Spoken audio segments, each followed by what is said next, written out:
सभी को नमस्कार। आज तीसरी नवरात्रि मैं आपके सामने थोड़ा दुर्गा बोलने का थोड़ी आप आवाज में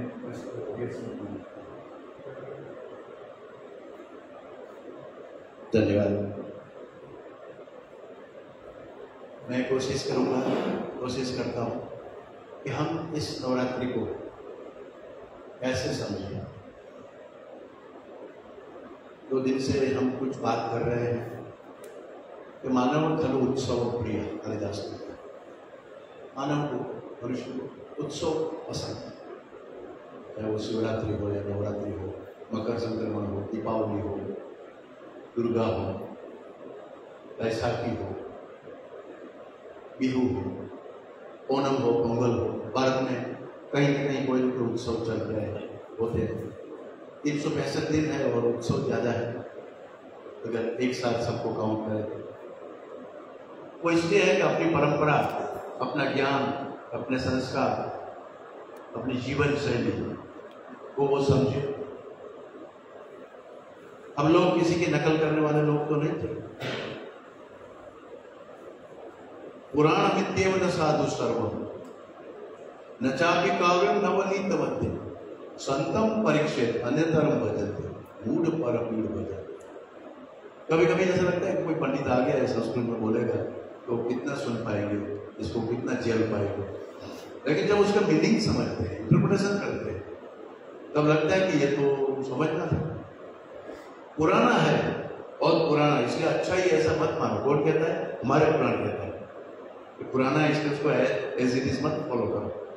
नचा भी काव्यम नवनीत मध्य, नया है इसलिए वो मक्खन है, लेटेस्ट है, करंट है, अपडेटेड है, ऐसा भी मत मानो। कौन कहता है? हमारा शास्त्र कहता। संतम परीक्षित, होशियार आदमी, वाइज में, डायोमानस, समझदार आदमी, संतम परीक्षित चेक करता है। मूड पर मूर्ख आदमी है, वो कहता आईफोन 13 आ गया, वो अच्छा ही है, वो मूर्ख होता है। आईफोन अच्छा है कि बुरा है, वो चेक तो करेगा। न्यूज़पेपर में आ गया कि ये इसमें इतना प्रोटीन है, तो हम खाने लगते हैं। मीडिया में आ गया कि ये आदमी बहुत देशभक्त है, तो हमने मान लिया। व्हाट्सएप यूनिवर्सिटी में आ गया तो आज हम बहुत खतरे में जा रहे हैं, और शायद वो 1000 साल से हो गया, अभी तो बस ज्यादा होगा, वही मुझे कहना। तो ऐसे खतरों के बीच ऐसी समस्या को जब याद करते हैं तो कॉन्फिडेंस लेना चाहते हैं, हमारी परंपरा को समझना चाहते हैं, हमारे ज्ञान के संवर्धन हो, ऐसी हमारी भावनाएं हैं। तो उसी सिलसिले में आज हम तीसरी नवरात्रि में जाएंगे।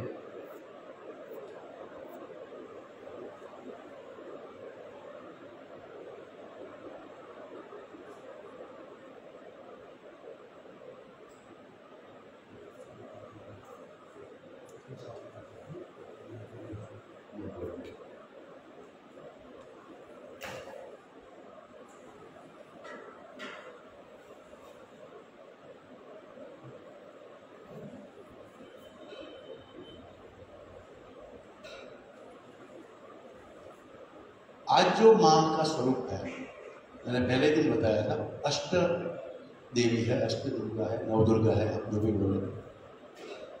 तो हर देवी का नाम है, हर देवी का स्वरूप है, हर देवी का वाहन है, हर देवी का मंत्र है, हर देवी की वनस्पति है, हर देवी के लिए अलग प्रसादी है। नहीं मालूम, हम करते हैं। अगर वही करना था तो दूसरे दिन फिर से क्यों करना? तो नवरात्रि क्यों है? एक रात्रि में निपटा लेते। शिवरात्रि एक रात्रि है। तो चंद्रकांता माँ का एक जो स्वरूप है वो आज माता का वो स्वरूप है। हम उसको वाघ की सवारी पर बैठे हुए देखेंगे।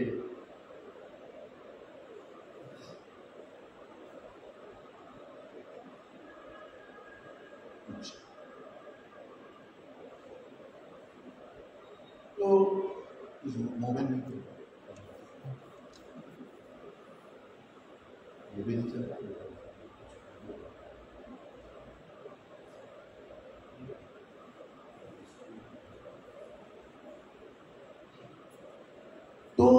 चंद्रसूर, चंद्रघटा, चंद्रकांता, ये नाम से हमें वो क्या मैसेज देना चाहते हैं, हमें क्या समझना चाहिए, हमें कौन से विषय को पकड़ना चाहिए? हमारी परंपरा में ऐसी क्या बात थी जो आज जिसको हम याद करते हैं?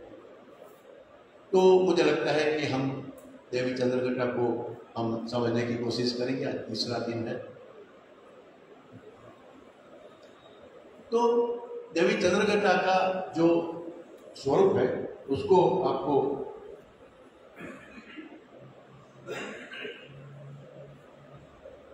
उसमें क्या मैसेज है? एक चंद्रसूर नाम की वनस्पति, मैं हर दिन एक एक वनस्पति के बारे में बोलता हूँ। तो आज है वो चंद्रसूर है, और आज की नवरात्रि है, आज का जो दिन है वो माँ प्रसूता माता के लिए है। सामान्य महीना के लिए कम है, ज़्यादा प्रसूता माता के लिए। ये जो है एक जो वनस्पति आपको दिखाऊंगा मैं, आपको थोड़ा रहना पड़ेगा या किसी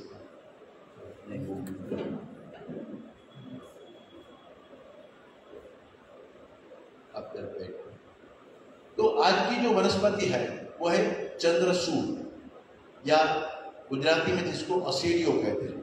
आप भी शायद पता नहीं, लेकिन जब डिलीवरी के बाद ऐसे एक संस्कृत में नाम है, और वो वैसे तो भाजी जैसी वनस्पति है, उसकी भाजी भी ये लोग खाते हैं, जैसे मेथी की भाजी, पालक की भाजी, उसी तरह ये चंद्रसूर की भाजी भी खाते थे। डिलीवरी के बाद कभी पेट नहीं फूलता है। डिलीवरी के बाद महिला के जो अंग उपांग है, खास करके जो जेनेटाइल ऑर्गन्स है, वो फिर से जल्दी से सिकुड़ के नवयौवना जैसे, कुंवारी माता जैसा, कुंवारी लड़की जैसा बन जाता है। ये उसका गुण है। एक बार रिस्टार्ट कर दीजिए, बंद तो मत ठीक। तो उनका जो स्वरूप है, ये चंद्रघटा माता का जो स्वरूप है, उसकी जो आज भोग लगता है वो है रबड़ी, या दूध की कोई भी मिठाई कर सकती है। खीर है, रबड़ी है, जैसे कल मिश्री थी, पहली नवरात्रि में घी था। तो हर माता को कुछ अलग अलग भोग लगता है, उसका कारण है, उसके पीछे कुछ इतिहास है, उसके पीछे कुछ विज्ञान छुपा हुआ है, उसके पीछे कुछ ऐसी बातें हैं जो हमको अभी समझ में नहीं आ रही। इसलिए फिर नहीं समझ में आती है तो धक्यानुसी लगती है। जैसे मैं मैथ्स का आदमी नहीं हूँ, और मुझे मैथ्स के कोई पजल दी जाए तो मैं बोर हो जाता हूँ, ये क्या है ये। और कोई मैथ्स का आदमी है तो वो फटाफट इंटरेस्ट लेता है। मैं कभी नंबर डिजिट को याद नहीं रख सकता, मैं आकृति को, कलर को, वॉइस को एकदम पकड़ लेता हूँ, कहीं से भी, इतना साल पुराना हो। लेकिन मैं नंबर की डिजिट, नंबर मुझे याद नहीं थी। मेरी पत्नी राजेश्वरी है, वो कोई भी फिगर को, मेरे पिताजी भी कोई भी फिगर माने डिजिट को 3-3 डिजिट के वो तो पहाड़े ऐसे ही कैलकुलेटर से पहले करते थे। और मेरा वो नहीं है रुचि, मेरी ध्यान नहीं है, मेरी वो टैलेंट नहीं है, जो भी। तो कभी कभी लगता है ये, लेकिन आम आदमी के लिए कुछ है उसमें मैसेज। सुनो तो सही, परखो तो सही, जानो तो सही, न पसंद आए तो वही तो मेरा है कि पुराण विद्या साधु सरो, पुराना इसलिए अच्छा नहीं, छोड़ दीजिए, कोई बात नहीं, लेकिन चेक तो करो कि आप क्या कहना चाहते हो। तो ये जो वनस्पति है, यस वनस्पति, अभी ये जो असेरियो है, इसका काढ़ा भी बनता है, इसकी मिठाई बनती है, उसका हमारे यहाँ तो उसको काटलू बोलते हैं। तो प्रसूति होने के बाद तुरंत देते हैं तो गर्भाशय ठीक हो जाता है। ब्रेस्ट मिल्क ज़्यादा आता है, ब्रेस्ट फिर आगे जाके उसकी जो साइज शेप है वो ठीक पकड़ लेता है। तो इस तरह से ये आपके सामने मैंने ये चंद्रसूर माता का आपके सामने विषय रखा। तो ये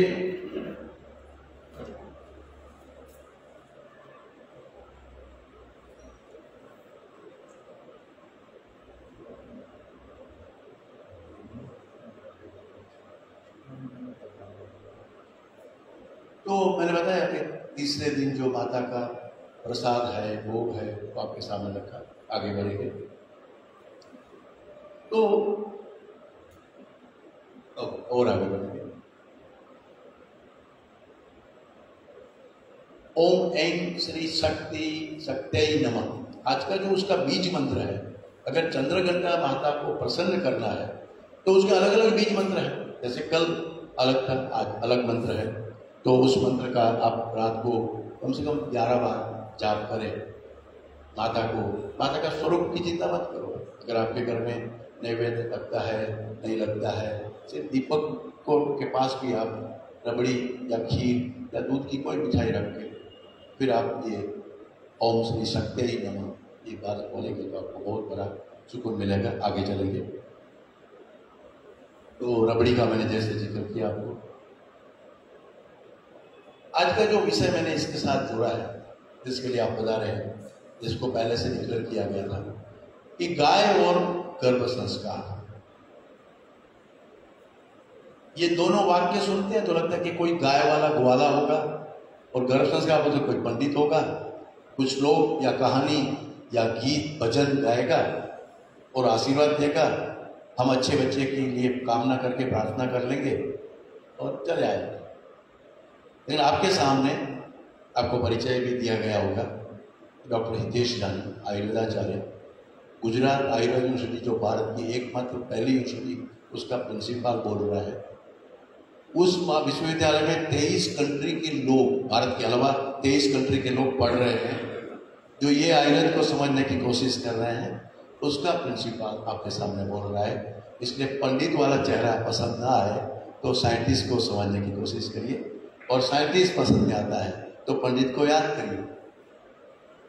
तो हम आगे बढ़ेंगे कि सब जो कपल होते हैं, यंगस्टर होते हैं, हमारे घर में अच्छा बच्चा आना चाहिए, फेयर स्किन हो, गुड लुकिंग हो, चार्मिंग हो, सबकी वो उनका अधिकार भी है। उसका कोई माता पिता बनने वाले कपल का, दंपति का अधिकार है।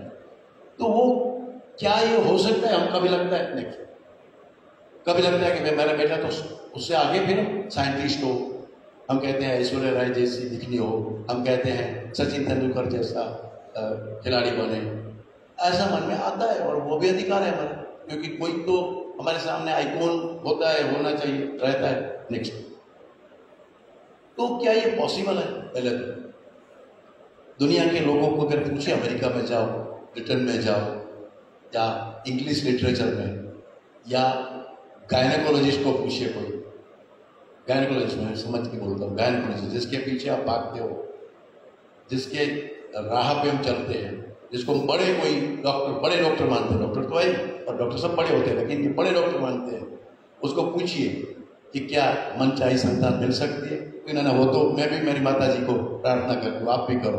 गायनेकोलॉजिस्ट नहीं दे सकते, अमेरिका आपको नहीं दे सकता। ये भारत में ही सोच है। हम आगे चलेंगे, मैं थोड़ी कहानी आपके सामने रखूंगा, पता नहीं आप उस कहानी में कितनी दिलचस्पी लेंगे। अब तो मेरी जिम्मेदारी है कि उस कहानी के पीछे का सत्य, उस कहानी के पीछे जो साइंस है, उस कहानी के पीछे जो ट्रुथ है, उस कहानी के पीछे कुछ लॉजिक है जो आपके सामने। मुझे कल कई सबने पूछा है, राम क्यों जन्मे, राम का जन्म क्यों हुआ? तो भगवान मनु और शत्रुपा, उसकी पत्नी, उनको बस मन में था कि मेरे घर में श्री कृष्ण परिब्रह्म परमात्मा या पूर्ण पुरुषोत्तम या ईश्वर स्वयं पधारे। नाम का स्वरूप तो नहीं मालूम था उसको, मतलब वो सोचा नहीं था, परमात्मा मेरे घर पधारे।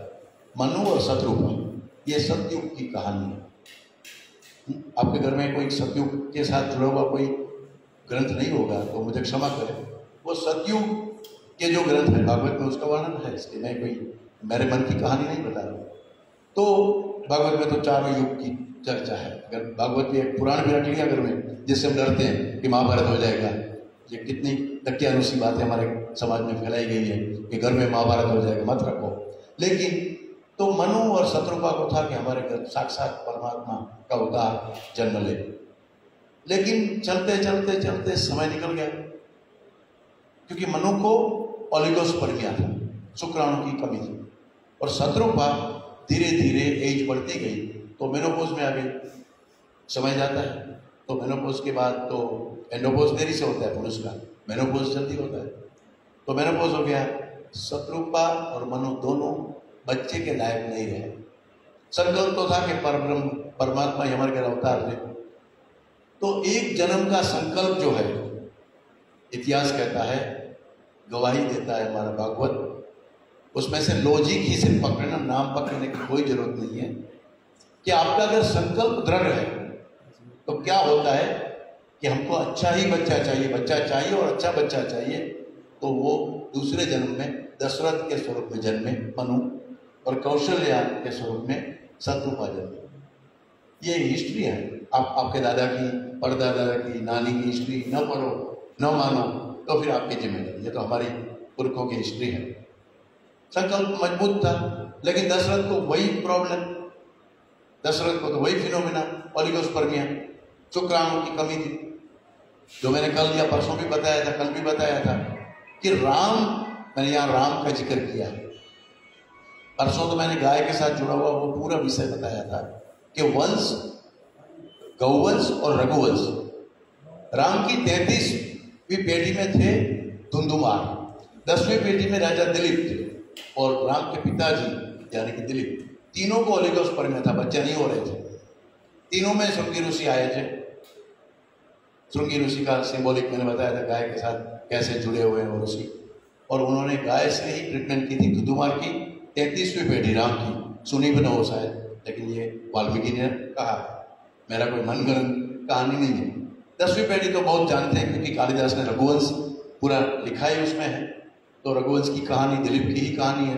उसके बाद ही रघुवंश बोला गया, पहले रघुवंश नहीं था, चंद्रवंशी था, लेकिन रघु इतने प्रतापी हुए कि रघुवंश से फिर नाम पड़ा। लेकिन दिलीप को ओलिगोस्पर्मिया था, तो उसकी भी ट्रीटमेंट श्रृंगी ऋषि ने की थी। और फिर बाद में आए दशरथ, उसको भी बच्चे नहीं हो रहे थे, तो गाय के द्वारा ट्रीटमेंट हुई थी। तो मैं कभी कोई कहता हूँ गाय नहीं होती तो रघुवंश नहीं होता। तो वही दशरथ के साथ था, फिर से श्रृंगी ऋषि आए, ट्रीटमेंट हुई। कहते हैं पुत्रेष्ट यज्ञ, मैंने हर बार बोला है, बार बार बोलता हूँ, समझने की कोशिश करिए। मैं खुद को संस्कारित करता हूँ इस वाक्य से। यज्ञ is a systematise scientific procedure. यज्ञ यानी आहुति देना, यज्ञ यानी अग्नि प्रकट करना, वो उसका बाह्य स्वरूप है। यंत्र, तंत्र और मंत्र तीनों होता है। मंत्र है वो माइंड के ऊपर इम्पैक्ट करती है, यंत्र है वो प्रोसीजर से इम्पैक्ट करता है, जो एसओपी कहते हैं ना, तो वो एसओपी ऐसी होती है, यंत्र, तंत्र और मंत्र तीनों की इम्पैक्ट होती है। इसको कहते हैं यज्ञ। यज्ञ यानी सिर्फ आप घर में यज्ञ कर दिया, गायत्री शक्तिपीठ में से किसी को बुला लिया, जल्दी करो, हमें तो सबको पार्टी मनानी है, जन्मदिन है, लेकिन फिर पार्टी के लोग आ जाएंगे, यज्ञ पूरा करो। लेकिन लग्न में भी बोलते हैं जल्दी करो महाराज, जल्दी करो, हमको मालूम ही नहीं यज्ञ क्या है। तो यंत्र, तंत्र और मंत्र तीनों एक साथ जब काम करने लगते हैं, जो एसओपी बनती है, उससे कुछ परिणाम होता है। वो परिणाम से दशरथ के घर में पुत्रेष्टि यज्ञ से, और वो शत्रुपा और मनु को संकल्प दृढ़ था, एक जन्मांतर हो गया, तो भी उसके घर में परमात्मा राम का जन्म हुआ। और राम का जन्म क्यों हुआ था, तो मैंने लिखा है, विप्र धेनु सुर संतलीन मनुता, विप्र के लिए और धेनु के लिए, बचाने के लिए, क्योंकि गाय ने रघुवंश दिया था। राम इसलिए आए थे कि गाय को बचाने। कल आपने पूछा था ना कि राम का जन्म क्यों हुआ, वैसे तो परमात्मा का जन्म क्यों हुआ उसकी बहुत बड़ी कहानी है, लेकिन एक बात यह भी है कि विप्र यानी अच्छा, वाइसमैन, ब्राह्मण, कर्मकांडी, अच्छा करने वाला, आचार्य। विप्र यानी कोई कास्ट नहीं है, प्रिय, सत्यवादी, जो भी आप उसको अच्छा लगे उसको, और धेनु को बचाने के लिए राम का जन्म हुआ। तो ये राम इसके घर में आए, हालांकि दशरथ और कौशल्या को बच्चे नहीं हो रहे थे। ये इतिहास आप जानते हैं, कम से कम रामायण में तो ये आपने सुना होगा। दूसरी मैं बात करता हूं महर्षि कश्यप और दीति। अब महर्षि कश्यप नामी महर्षि है, दीति और अदिति उनके दो पत्नियां थी। तो दीति के दैत्य बने, अदिति के देव बने। दीति को इस समय, जैसे अभी तो 5, साढ़े 5 बजे, लेकिन 6:30 बजे संध्याकालीन संभोग की इच्छा हुई। दीति ने बोला कि मैं इंटरकोर्स करना चाहती हूँ, आपसे संभोग लेना चाहती हूँ। दूसरी ने बोला, देवी आप नहीं जानती, शाम को तो संभोग नहीं कर सकते, इसका तो कोई समय होता है। लेकिन दीति बहुत विवश थी, अपने कामातुर हो गई थी, और जैसा होता है हम ऐसे ही पति भी विवश हो गए दीति के पास, और संध्याकालीन संभोग हुआ, जो वर्ज्य है। संभोग से कोई भी ह्यूमन, कोई भी एनिमल, कोई भी प्लांट किंगडम जब जुड़ते हैं तो नई नया सेल तो बनता ही है, तो बच्चा तो आ गया, बच्चा आने में कोई दिक्कत नहीं है, किसी को भी बच्चा आ सकता है। अब क्या होता है वो आप समझिए। संध्याकालीन संभोग वर्ज्य था, तो उनके घर, ऋषि के घर, कश्यप ऋषि के घर हिरण्याकश्यप और हिरण्याक्ष, ये दो असुर पैदा हुए। असुर यानी कि ऐसा सींग वाला होगा या नाखून वाला होगा, ऐसा मत मानिए। यानी कि वो एक अच्छा नहीं था इंसान। वो कहता है क्या कि मैं ही भगवान हूं और कोई भगवान नहीं। हम तो कहते हैं पिंडे पिंडे ब्रह्मांड, हर में परमात्मा है। हम गुजराती में कहते हैं बोले बीजो नहीं छे परमेश्वर पोते, अजाण्यो रे आंधळो अड़गो रहीने गोते, साचू नाम साहेब नु, सच्चा नाम साहेब का, झूठू नहीं जराए, झूठ नहीं है कुछ भी। बाण के इसको भज ले तो भारे काम है और बड़ा काम हो जाए, इसको ही भगवान मानो। नर जो अपनी करनी करे तो नर का नारायण हो जाए। ऐसे समाज में, ऐसी सृष्टि में, ऐसे विचार में, ऐसे भारतीय जीवन में जब कोई कहता है कि मैं ही बड़ा हूं, मेरी ही पूजा करो, मुझसे बड़ा कोई नहीं है, ऐसा नहीं चल सकता। और लोग मानने लगते हैं, कभी कभी हो जाता है। दिल्लीश्वर हुआ, जगदीश्वर हुआ, पंडितों ने सूत्र बनाया औरंगजेब के लिए कि दिल्ली में जो बैठे हैं वो जगदीश है, बस हमारा। डरते थे, राजा से सब डरते हैं, राजा जो बोले वैसे ही। तो चापलूस लोग, चमचे लोग, पैसा खाने वाले लोग, झूठी स्तुति करने वाले लोग तो कुछ भी राजा के लिए बोलते हैं, आज भी बोलते हैं। तो दिल्ली स्वर हुआ, जगदीश हुआ, दिल्ली का जो राजा है वही हमारा भगवान है।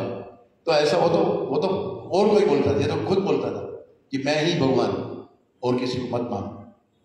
तो अब उसकी पत्नी खया थी, जो आप जैसी नारी थी, हमारे देश की सन्नारी थी, उसको पसंद नहीं था ये कि ये क्या बात है, मेरा संतान, मेरी संतान ऐसी बनेगी इससे। अब पति तो वही है, लेकिन उसके विचार वाला बच्चा नहीं चाहिए उसे, तो क्या करना। तो जैसे हमारे यहाँ कोई भी उलझन होती है, कोई भी समस्या होती है, कोई भी प्रॉब्लम होता है, तो हमारे यहाँ एक जो स्वरूप है, एक पात्र है, वो है नारद। नारद जी प्रकट हुए। नारद आए, कयाधु के पास। कयाधु चिंतित थी, कयाधु कुछ खा नहीं रही थी, मन नहीं लग रहा था कि देवी क्यों चिंतित हो। क्योंकि भाई ऐसा है कि ये आपका भाई देखो बहुत दारू पीता है। हम फरियाद करते हैं कभी कि आपके भाइया देखो, भाभी फरियाद करती है बड़े भाई को। तो नारद को कंप्लेन की कि आपका भैया है, उसका विचार अच्छा नहीं है, ये खुद को भगवान मानता है। अब नारायण को भी वो कहते कि नहीं, नारायण वारायण नहीं, मेरी ही पूजा करो। तो ये मैं कैसे कर सकती हूँ, आप तो मुझे रास्ता दिखाइए, मुझे कुछ समझाइए। तो नारद ने रास्ता दिखाया कि कोई बात नहीं, बच्चा तो तुम्हारा उसका ही होगा, लेकिन बिफोर कंसेप्शन, प्री कंसेप्शन, मैं थोड़ी बात तो रखूंगा, ज्यादा इसमें आज नहीं जाऊंगा, हिस्ट्री पूरी करने के बाद कंसेप्शन की बात तो रखूंगा ही, लेकिन कंसेप्शन से पहले बहुत कुछ करना पड़ता है। तो बिफोर कंसेप्शन को ये करना, मैं थोड़ा दिखाऊंगा क्या करना है। अभी उसको आप पॉज कर दीजिए, और जब कंसीव हो जाओ तब फिर मुझे व्हाट्सएप करना या टेलीग्राम करना, मैं आ जाऊंगा। तो ठीक है, नंबर ले लिया नारद का। जो बताई की थी योजना, वो कंसीव होने के समय, कंसीव होने से पहले की। अब वो तो हिरण्यकश्यप तो बहुत और तप करना चाहता था, उसको तो शंकर की कैलाश भी चाहिए, पृथ्वी तो चाहिए लेकिन कैलाश भी चाहिए, तो और तप करने चला गया। कयाधु वाज प्रेग्नेंट, और उसने नारद को याद किया कि नारद, आपने बताया था ना कि कंसीव होने तक का तो मैंने प्लान किया, कंसीव होने के बाद में क्या करूं। तो उसके बाद फिर नारद आए। नारद ने उसको, जो नारद जी आपको मालूम होगा भागवत में भी है, वो शुक्राचार्य के आश्रम में ले गए। शुक्राचार्य के आश्रम में 9 महीने तक जो सुना, जो पढ़ा, जो बातें हुई, जो खान पान हुआ, दैट इज एंटीनेटल केयर।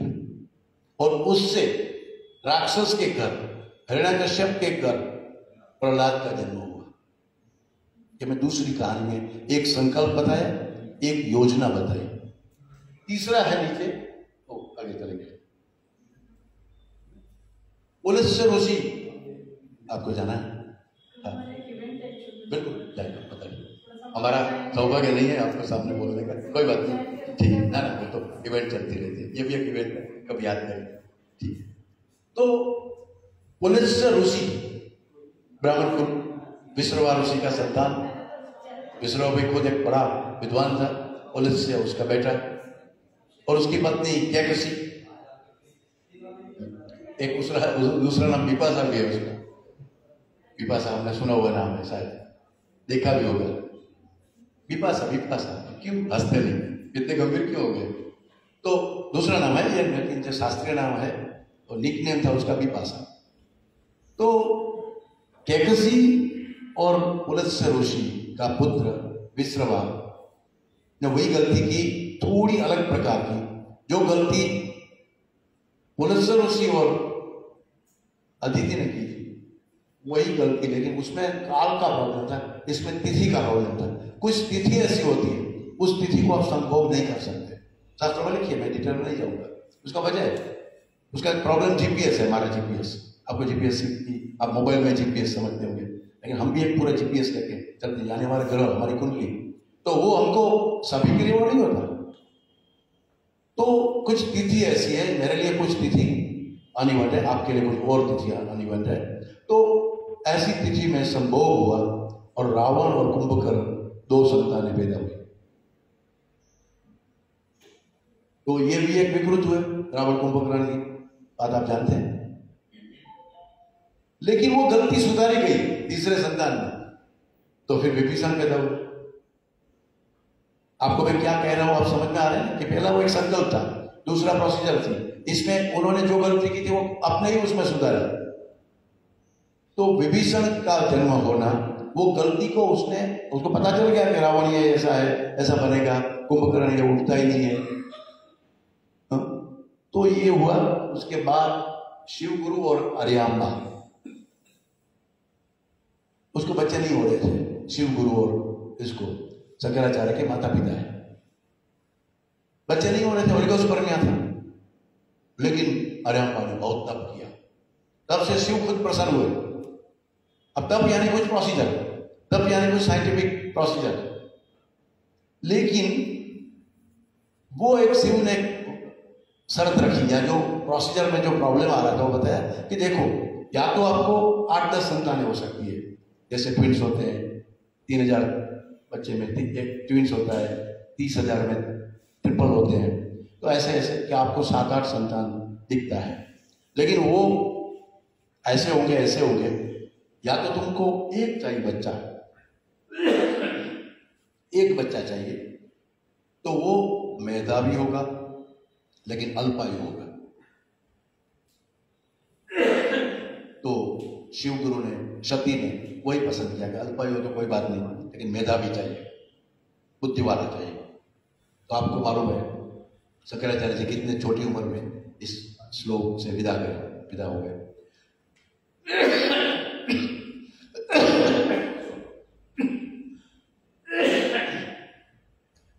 तो शिव गुरु और उसकी पत्नी को जब बच्चे हो रहे थे, बच्चे नहीं हो रहे थे, तो कुछ प्रोसीजर की गई थी। और प्रोसीजर में क्या हुआ था उसकी डिटेल में मेरे प्रयोग में ही बताऊंगा क्या क्या करना है। और फिर राजा अश्वपति ने तो पहले से ही सोचा, ये मैं डिजायर चाइल्ड की बात कर रहा हूं। अब धीरे धीरे नापसंद चाइल्ड, भूल सुधारना, गलती में गलती हो जाना, ये अलग अलग एग्जाम्पल आ रहे हैं। अब राजा अश्वपति को कि मुझे तो फीमेल चाइल्ड चाहिए, बच्ची चाहिए, लड़की चाहिए, पहले से ही डिटरमाइंड था।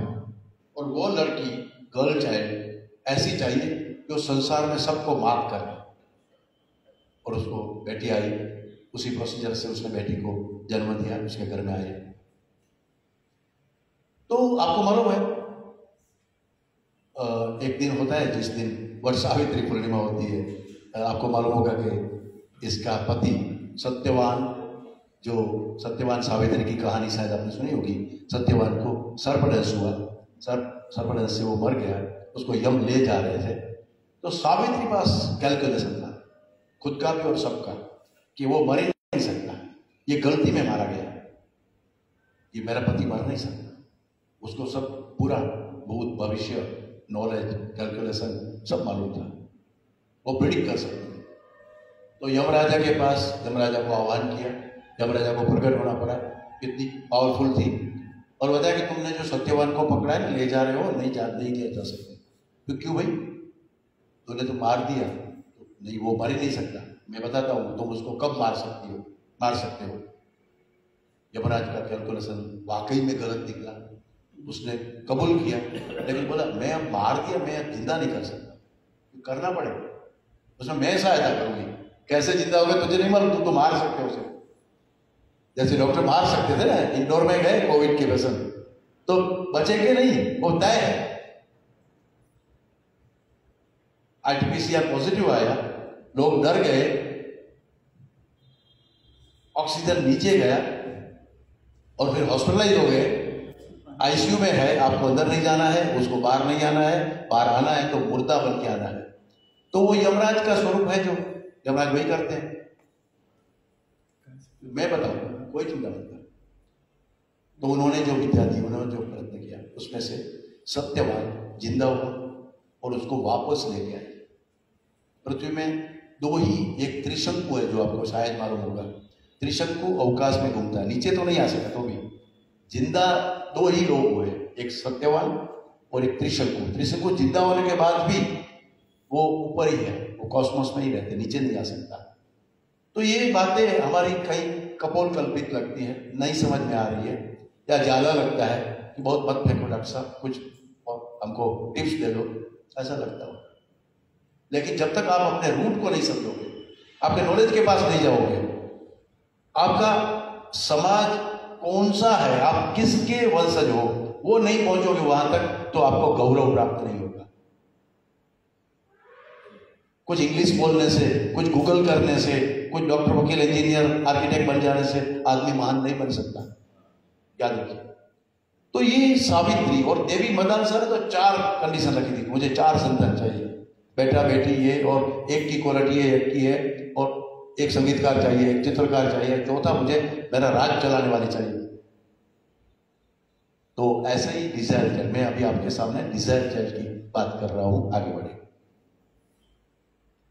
तो अभिमन्यु की कहानी या प्रहलाद की कहानी कोई फेरी टेल नहीं है, याद रखिए। हमको लगता है ये फेरी टेल है, ये पंडित जी वाली कहानी है, या पुराने समय में होगा, बहुत ज्यादा फाइट है, तो अब नहीं कर सकते, उसका कोई साइंस नहीं होगा, उसका कोई लॉजिक नहीं होगा, उसके बारे में ज्यादा जिज्ञासा नहीं होती। तो मेरे जैसा आयुर्वेदाचार्य है, उसकी ही जिम्मेदारी है। और पीछे अगर मेरे आयुर्वेदिक स्टूडेंट्स या फिजिशियन है, तो उसकी ही जिम्मेदारी है कि कैसे उसको इंटरप्रेट करना। बाकी कोई इंजीनियर शायद ना कर पाए, उसकी जिम्मेदारी नहीं है। वो देखेगा कि इलोरा और अजंता 800 साल बनने में लगे, कहीं भी 1 मिलीमीटर का भी फर्क नहीं है, तो उसका डिजाइन क्या होगा, आर्किटेक्ट क्या होगा, उसका कोई ड्राइंग तो होगा नहीं, कितनी पीढ़ी मर गई, तो कैसे वो बनाते होंगे पीढ़ी दर पीढ़ी, तो वो तो इंजीनियर को सोचना है। लेकिन वैद्य को, आयुर्वेदाचार्य को तो ये कहानी समझनी पड़ेगी, ये सोचनी पड़ेगी। तो ये कोई साइंटिफिक प्रोसीजर है, उसकी मैं बात आपके सामने भी रखने की कोशिश करूंगा। ये तो हुई प्रस्तावना, आज के विषय की प्रस्तावना। अब थोड़ी भूमिका समझ लीजिए। ये सीडीसी के आंकड़े हैं, centre for disease control of America. ये कोई मेरा फिगर नहीं है, ये आप जो देख रहे हैं, गवर्नमेंट बर्थ डिफेक्ट नाम की खुद की वेबसाइट की एक सब साइट है, वेब पेज है, जो सीडीसी का है, अमेरिका का सेंटर फॉर डिजीज कंट्रोल का, कि जितने भी डिलीवरी होती है, जितने भी बर्थ होते हैं, उसमें 3 to 6% बर्थ डिफेक्ट होती है। कौन कहता है? अमेरिका कहता है। तो अब बर्थ डिफेक्ट जो अगर 3 से 6% अगर हमारे घर में आ गई, तो कम से कम जाने तो सही कि कैसे होता है। सिर्फ फिगर करने से क्या होगा? ये रोक नहीं सकता अमेरिका, फिगर आउट कर सकता है, ये रोक नहीं सकता। नेक्स्ट आगे चलेंगे। तो उसके कोजेस के डिटेल्स दिए हैं, कुछ जेनेटिक है, कुछ बहुत है, आगे चलेंगे, इसका कोई डिटेल में जाने की अभी जरूरत नहीं है। लेकिन मैं आपको ये इसलिए बता रहा हूं कि कभी कभी बड़े शहरों में, बड़े नगरों में, दिखावे में हम लोग कुछ भी करते हैं, ड्रिंक्स करते हैं, स्मोकिंग करते हैं। अरे आप ड्रिंक्स करो या ना करो, आप सिगरेट स्मोक करो या ना करो, आपका पति अगर ड्रिंक्स करता है तो भी प्रॉब्लम है, आपकी पत्नी ड्रिंक करती है तो प्रॉब्लम है, आपका भाई, आपका भतीजा, आपका घर में कोई, आपका बॉस स्मोकिंग करता है तो आपको जेनेटिक एनोमली आ सकती है। सार्वजनिक स्थल में क्यों धूम्रपान नहीं करना, उसका रीजन ये है कि आपको बर्थ डिफेक्ट, आप अपने बेटी को देखिए, बाजू वाला सिगरेट पीता है, आपका पति सिगरेट पीता है, आपका भाई सिगरेट पीता है, आप ऐसे एनवायरमेंट में सिगरेट के पास रहती हो, सिगरेट यानी कोई भी बुरी चीज, बहुत सी चीज आएगी, तो आपको जेनेटिक प्रॉब्लम उसकी बेटी को वो आएगा और उसकी नाती को तो 100% आएगा। ये जेनेटिक एनोमली बढ़ती जाती है, याद रखिए। जेनेटिक एनोमली रोक नहीं सकते, ये मैं नहीं कहता, ये जेनेटिक साइंस कहता है। और हम कैसे रोकेंगे बताऊंगा। हमारे पास वो ताकत है जो अमेरिका के पास नहीं है। आगे जाओ। प्रॉब्लम क्या है? हमारी जीवन शैली मिसमैच है, जिसको प्रगत, डेवलप, बहुत बड़ी जीवन शैली कहते हैं। बुलेट ट्रेन में जाना है, फोन किया और पिज्जा घर में आ गया, हमारा कपड़ा रेडीमेड आएगा, मीशो से हम कोई भी ड्रेस मंगवा लेंगे, हमको लगता है ओ बहुत दुनिया आगे बढ़ गई। आप जो खा रहे हैं, आप जो पी रहे हैं, प्रगति के नाम से, डेवलपमेंट के नाम से, अमेरिका के पीछे जाते जाते आप जो फंस गए, हम जो फंस गए, वो है जीवन शैली, लाइफ स्टाइल। हम कैसे रहते हैं, हम क्या पहनते हैं, हम कौन से एनवायरनमेंट में रहते हैं, हमारा पानी कैसा है। जिसको आप मिनरल वाटर बोलते हो वो प्रॉब्लम क्या करता है, जिसको आप दूध बोलते हो वो क्या करता है, 2-3 दिन से बता रहा हूं। वो A1 मिल्क क्या प्रॉब्लम करता है, जेनेटिक प्रॉब्लम क्या करता है, आपका पाउच का दूध, आपका पिज्जा आपको क्या कर सकता है। सोडियम बेंजोइक, जिससे आपको प्रिजर्वेटिव डाल के 6 महीना, 3 महीना, 4 महीना, 5 महीना शरबत, सॉस, जेली, जाम, पिज्जा सब आपको मिलेगा। आपको गरम गरम ओवन में गरम करके देगा। अमेरिका तय करता है, अमेरिका डालता है, उसको तो मालूम नहीं, उसकी तो जनरेशन को उसने कब का खत्म कर दिया है। हमारी जनरेशन को वो खत्म करना चाहता है, और शायद अनजाने में हो तो भी हमको तो जानना पड़ेगा, हमारे पास तो परंपरा है। तो आज तीसरा विश्व युद्ध नहीं होगा, मैं बहुत दिनों से बोलता हूँ। पहला विश्व युद्ध हो गया, सेकेंड वर्ल्ड वॉर हो गया, थर्ड नहीं होगा, क्योंकि हमारे जीन्स में ही एटम बम है, हमारे शुक्राणु में, हमारे ओवम में, हमारे एक एक जीन में एटम बम है। अब हमको कोई क्या कर सके, हम खुद फटेंगे, हम खुद मर रहे हैं, हम मरने जा रहे हैं। तो ये प्रॉब्लम है, इसको एड्रेस कैसे करना आगे चलेंगे। तो मैंने वही कहा कि वेस्टर्न लाइफस्टाइल, देखो वेस्ट और ईस्ट का झगड़ा नहीं है, आप समझो, लेकिन वेस्ट को प्रगत मानना, वेस्ट को मॉडर्न मानना, वो प्रॉब्लम है। मॉडर्नाइजेशन विदाउट वेस्टर्नाइजेशन, नित्य नूतन चीर सनातन, सिद्धांत वही होगा, अपडेटेड, अपग्रेडेड होगा। आप अपने ज्ञान को अपग्रेड करो, अपडेट करो, नित्य नूतन चीर सनातन। हमारा अप्रोच मैंने पहले बताया, पुराण वित्तीय वन साधु सर्वम, भारत का अप्रोच वही रहा है। लेकिन हमको लगता है अमेरिका जो कर रहा है, यूरोप जो कर रहा है, वो ठीक है, वो सही है। वहां मोबाइल का iPhone 13 आ गया तो हमें वो रखना चाहिए। वहां ऐसे कपड़े पहनते तो हम भी पहनेंगे, वहां ये खाते तो हम भी खाते हैं, वहां ऐसी आइसक्रीम होती तो हम भी कैसे करेंगे, वहां बुलेट ट्रेन चलते तो हम भी चलाएंगे।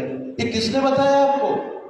जो आपके आगे वो आगे ही रहेगा, और वो विनती, वो जा रहा है विनाश की गति की ओर, तो आप भी उसमें जाओगे। आपकी बुलेट ट्रेन आपको वहां ले जाएगी, आपका विनाश की ओर ले जाएगी। आप ऐसा मत समझो।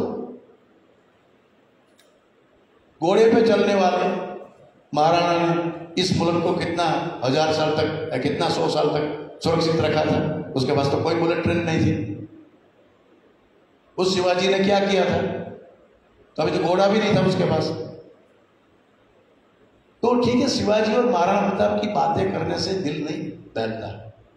हमको लगता है क्यों ना जाए, क्योंकि ये गलतियां हम कर रहे हैं। कोई भी कोविड के वायरस से ये रोग नहीं होता, कैंसर कोविड से नहीं होता, कोई बैक्टीरिया से नहीं होता, कोई वायरस से नहीं होता। फेरिंजाइटिस, टॉन्सिलाइटिस, जितने भी आइटिस है वो सब वायरस से या बैक्टीरिया से है। लेकिन cancer, hypothyroidism, PCOD, PCOS, high blood pressure, diabetes, वो कोई वायरस से बैक्टीरिया से होता ही नहीं। वो आपके खाने पीने से, आपकी वही आहार विहार से होता है। अब आजकल के बच्चे वही आहार विहार से इतने थक चुके हैं, इतने बोर हो चुके हैं कि सब में ये, लेकिन आने वाला है। अहित आहार क्या है, अहित विहार क्या है, वो समझना ही पड़ेगा। वो आपको अमेरिका समझाएगा। तो प्रॉब्लम है ये आज घरों घर ये कैंसर, डायबिटीज, बीपी, हाइपोथायरॉयडिज्म ये क्यों हो रहा है? क्योंकि वो जो लाइफस्टाइल है उसमें कहीं ना कहीं रुकना पड़ेगा, सुधार करना पड़ेगा। और वो जो गलती में वो लोग भी है, तो वेस्टर्नाइजेशन वो मॉडर्नाइजेशन नहीं है।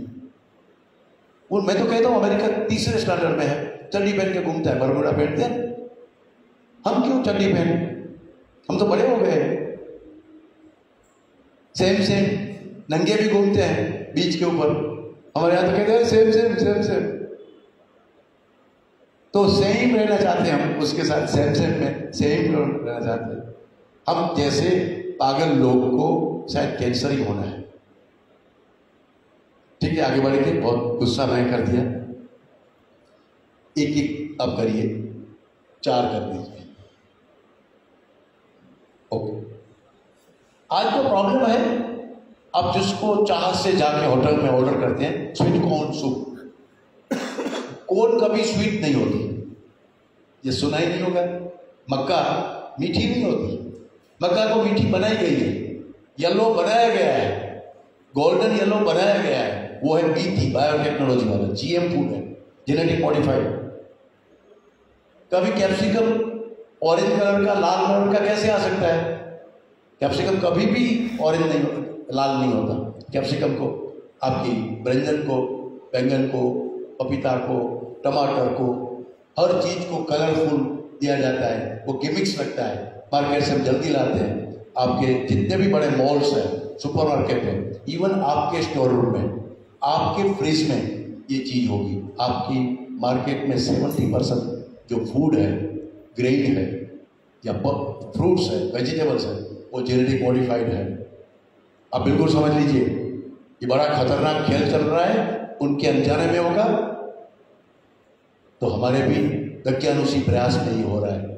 तो ये जीएम फूड से हम खत्म हो रहे हैं। बहुत सी चीज है उसमें, एक ये भी है कि हमने तो सिगरेट नहीं पी, हम तो दारू नहीं पीते। तो आप दूध पीते हैं A1 पाउच का, डेयरी का, तो आपको हो गई होगा, आपकी जेनेटिक प्रॉब्लम आने वाला है। आप देसी गाय का दूध नहीं पीते। आप तेल पी रहे हो, मलेशिया से आया हुआ। भारत में 30% तेल भी सिंग तेल या मतलब मूंगफली के, कोकोनट का नहीं है। 70% हमको भी तेल जिसका नाम सिंग तेल है, जिसको नाम आपको कोकोनट ऑयल दिया जाता है, लेकिन पाम ऑयल है। ऑफिशियल 30% डाल सकते हो कोई भी ऑयल में, ये FSSAI कहती है। तो 30% तो ऑफिशियल है पाम ऑयल। तो पाम ऑयल से क्या होता है, उसका रिसर्च आप पढ़िए कभी। तो तेल सही नहीं है, दूध सही नहीं है, आपका मक्खन सही नहीं है, आपका कुछ सही नहीं। और वो दौड़ में हम भाग चुके हैं। हम इतना सवार हो चुके हैं कि सुनने के समय तो बहुत डर लग जाता है, लेकिन घर पहुंचेंगे तब वो भूल जाएंगे। हम वो रोक नहीं सकते अपने आप को इस दौड़ से आगे जाए। इसके बाद लगा कि भाई ये दौड़ को मुझे रोकनी है, हमें रोकनी है। आयुर्वेदाचार्य की कोई जिम्मेदारी बनती है। एलोपैथी का डॉक्टर ना करे तो ना करे, कोई बात नहीं, और करे तो अच्छी बात है। तो हमने एक इंस्टीट्यूट बनाई, गर्भ विज्ञान अनुसंधान केंद्र, आज जिसका नाम है गर्भोपनिषद फाउंडेशन। ये 15 साल पहले की घटना है। 2 सूत्र, 2 मंत्र होता है ना, विजन, मिशन, एक्शन। मैं थोड़ी वो बात करता हूँ। पहला है एतद् देशस्य प्रसूतस्य सकाशादग्रजन्मनाम स्वम स्वम चरित्रम शिक्षेरन पृथिव्या सर्वमानव। ये भगवान मनु ने हम सबको आदेश दिया है, सिर्फ आयुर्वेदाचार्य को नहीं। इस देश में जन्मे हुए कोई भी आदमी, पुरुष, स्त्री, महिला, बच्चा, उनको रोल मॉडल बनना है पृथ्वी के लिए, वर्ल्ड के लिए। चित्रकार ऐसा चित्रकार बने। लियोनार्ड विंसी से मुझे झगड़ा नहीं है, लेकिन लियोनार्ड विंसी की जगह हमारा भानु प्रताप का नाम, रवि वर्मा का नाम आना चाहिए, जो बड़ा चित्रकार था और था भी, लेकिन इस तरह से रखा गया है। तो चित्रकार ऐसा चित्रकार बने, साहित्यकार ऐसा साहित्यकार बने, राजा ऐसा बने जो दुनिया के राजाओं के लिए मॉडल हो, रोल मॉडल हो। डॉक्टर ऐसा बने, वैद्य ऐसा बने जो दुनिया के लिए, वैद्यों के लिए रोल मॉडल हो। तो ये हमारी जिम्मेदारी, हमारे सिर्फ जीना है, शादी करनी है, ब्याह करना है, खाना पीना, खेत करना, खेती में जाना, नौकरी करना, वो हमारा सिर्फ उद्देश्य नहीं है। हमारा उद्देश्य है दुनिया के लिए रोल मॉडल बनना। कितनी बड़ी जिम्मेदारी है। ये भगवान मनु ने आदेश दिया। तो मुझे लगा ये कैसे करेंगे। मेरे कोई सीनियर ने, मेरे कोई एंसेस्टर्स ने, मेरे कोई ऋषि ने इसके बारे में सोचा है। मैं तो पंचकर्म का विद्यार्थी, उसका प्रोफेसर। तब ये मेरा इसमें बहुत समझ नहीं थी, लेकिन ढूंढता गया तो दिखा नीचे जो लिखा है महर्षि चरक ने, इच्छेताम यादृशं पुत्रम। आप चाहिए ऐसे संतान पैदा कर सकते। पुत्र यानी पुरुष चाइल्ड, मेल चाइल्ड नहीं है। मेल और पुत्र यानी पुमानता रहती थी, वो मेल भी हो सकता है, संतान अपने आगे जाकर उसकी और डेफिनेशन स्पष्ट करूंगा। तो आपको चाहिए ऐसी संतान, आप ला सकते हो, और उसके लिए आपकी कुछ एसओपी चाहिए, करनी पड़ेगी। जो भगवान मनु ने कहा है रोल मॉडल बनने के लिए, तो आपको कुछ आयुर्वेदिक प्रोटोकॉल, आज के हिसाब से आयुर्वेदिक प्रोटोकॉल, उस समय तो आयुर्वेद एलोपैथी कुछ नहीं था, ये 1 2 3 4 प्रोटोकॉल फॉलो करना पड़ेगा। ये जो मैंने लिखा है ना, चिंतयताम जन्मतो, ये मैं इसकी डिटेल्स आपको सीधी एसओपी बताऊंगा। तो ये जब मैंने पढ़ा ये हमारे शास्त्र में और चरक में, फिर मैंने अष्टांग में देखा, सुश्रुत में देखा, हर जगह यही बात थी, लेकिन हम तो वो इससे चूक गए थे, भूल गए थे। पढ़ लिया था, प्रोफेसर बन गया था, तो भी पता नहीं था कि ये हमारे ऋषिमुनियों ने किया था। नेक्स्ट, तो वो हमें कुछ करना है इस विजन को लेके। तो अभी लगता है फिर से कि भाई गाय कैसे आएगी इस गर्भ संस्कार में। तो कोई भी संस्कार है, हमारे 16 संस्कार है, बिना गाय हो ही नहीं सकता। संविदा लगती है, उसके अलावा बाकी सब गाय से ही बनता है। लकड़ा जो है संविदा, बाकी जो यज्ञ वेदिका बनती है, तो हर जितने जितने वेदिका है, गर्भाधान की अलग, पुंसवन की अलग, सीमतोरण की अलग, मृत्यु में जो सैया लगती है मृत्यु सैया, मतलब 16वां संस्कार भी ये वेदिका है। लेकिन कहीं भी गाय का गोबर, गौमूत्र, घी, दूध कुछ तो चाहिए ही चाहिए, बिना इसके। और उसका रीजन मैं बताऊंगा कि गाय आते ये कैसे हो सकता है, ये अमेरिका क्यों नहीं कर सकता, हम लोग विदाउट गाय क्यों नहीं कर सकते, ये मैं कोशिश करूंगा समझाने की, आगे चलेंगे। तो हमारे यहाँ शब्द है श्रेयसी प्रजा, या कहते हैं इच्छित संतति। ऐसा नहीं कि इच्छित संतति यानी हम उसका अर्थ करते हैं सिग्नेचर चाइल्ड, कस्टमाइज पे भी हम कर सकते हैं, कि वो इतना बढ़िया शब्द नहीं है। लेकिन श्रेयसी प्रजा, जो जगत में सबका श्रेय करे, खुद का भी श्रेय करे, ऐ लोग परलोक में सब जगह उसका नाम बने, उसको श्रेयसी प्रजा कहते हैं। तो उसको फिर मैंने उस पूरी टर्मिनोलॉजी को, उस पूरे साइंस को जो मैंने नाम दिया है gene genetics and genetic engineering in Ayurveda. आपको सुन के ताज्जुब होगा कि जेनेटिक इंजीनियरिंग आयुर्वेद में, अब आप उसको, उस विद्या को देखेंगे, आगे चलेंगे। तो आज का नेशनल जीनोम सेंटर यानी कि अमेरिका का, उनका जो बजट है ना, जो रिसर्च करता है ये जेनेटिक एनोमली क्या है, जेनेटिक्स क्या है, उसका जो रिसर्च करता है, उसका जो बजट है, इतना तो भारत का बजट है पूरा। भारत खाता है, पीता है, सोता है, डॉलर और रुपीस में जो अंतर है उस हिसाब से। तो भारत खाता पीता, रिसर्च करता, मंगल मार्स बहुत सस्ते में चढ़ाता है ना, वो तो मार्स के ऊपर जाता है, तो हम बहुत सस्ते हैं। उससे भी बड़ा बजट इनका है अमेरिका का। लेकिन हजारों साल पहले वो जेनेटिक्स क्या है, जेनेटिक इंजीनियरिंग क्या है, जेनेटिक एनोमली क्या है, उसको कैसे रोक सकते हैं, उसको कैसे ठीक कर सकते हैं, वो हमारे शास्त्रों में है, जिसको आप सुनने वाले हो। नेक्स्ट, तो पहले तो वो समझ लीजिए कि दुनिया को एड्रेस करना है। ये मेरी बात अमेरिका में भी मैं समझा सकता हूं। संतति अविच्छिन्न, पहले मैं मेरी बात बताऊंगा फिर उनकी बात बताऊंगा। संतति अविच्छिन्न धारा गोत्रम वंशम परंपरा। संतति किसको कहते हैं? ट्रेट, परंपरा, जो बच्चा हुआ, बच्चे को बच्चा हुआ, जिसको संत, हमको ऐसा नहीं कि पुरुष स्त्री ऐसा वैसा नहीं था, हम संतति कहते हैं। अविच्छिन्न धारा है हमारी, मैं मेरे पिता की, प्रपितामह की अविच्छिन्न धारा हूं, आप सब लोग वही हो। गोत्रम वंशम परंपरा, वो समझाने के लिए थोड़ा हम आज की डेफिनेशन को समझेंगे, आप जल्दी समझ जाओगे, आगे चलेंगे। The DNA sequence is maintain generation to generation. संतति यानी डीएनए सीक्वेंस, समझे? डीएनए सीक्वेंस में अमेरिका समझ जाता है, डीएनए सीक्वेंसिंग में जीनोम सेंटर समझता है। आज का गायनेकोलॉजिस्ट नहीं समझता हूँ, माफ करिए मुझे, कोई बड़ा एमडी गायनेकोलॉजिस्ट है वो नहीं समझता ये जेनेटिक इंजीनियरिंग उसका विषय नहीं है। जो दाई का काम है वही करता है, ऑब्स्टेट्रिशियन है वो ज़्यादा से ज़्यादा। अगर बहुत बड़ा नाम देना है तो गायनेकोलॉजिस्ट बोलने के लिए है, उसमें तो कुछ नहीं कर सकते। ऑब्स्टेट्रिशियन है जो 1 1.5 साल 2 साल में, या एक दाई जो 5-25 बच्चे पैदा करती है आजू बाजू के लोगों की, वो जो जानती है उतना ही वो काम करती है। लेकिन जेनेटिक साइंटिस्ट ये समझता है कि डीएनए सीक्वेंस जो है वो मेंटेन रहता है जनरेशन टू जनरेशन, और नीचे जो आप पढ़ सकते हो तो the DNA sequence lives forever, वो कभी मरता नहीं। मेरे पिताजी चले गए 1 साल 2 साल 3 साल के बाद, फिर मैंने पितरों में उसका श्राद्ध कर दिया। मैं गया में जाके मेरी माँ का या मैं प्रयाग में जाके मेरे पिता का श्राद्ध कर देता हूँ, फिर वो पितरों में चले गए। लेकिन मैं हूँ, और जब भी मेरी कोई भी विधि होगी, मेरी बेटी की मेरी बेटा की कोई विधि होगी, तब मैं उसको याद करूँगा। हम जीपीएस मिलाते हैं, कोशिश करूँगा बीच में वो आएगा। लेकिन ये जो डीएनए सीक्वेंस है वो जिंदा है, पुत्र के स्वरूप में, पुत्री के स्वरूप में, हमारे स्वरूप में। हम जो जिंदा है वो हम बाप दादा है। वो मैं नहीं कहता, आज का जेनेटिक साइंस भी यही कहता है, संतति अविच्छिन्न धारा, गोत्रम वंशम परंपरा। वो पीछे वाला तो उसको मालूम ही नहीं गोत्र क्या है, वंश क्या है, वो हम चर्चा थोड़ी करेंगे आगे जाके। तो अतुल्य गोत्र से रजस्वी क्षयांति चरक का 100 से पहले ये बात शुरू होती है कि शादी किसके साथ करना।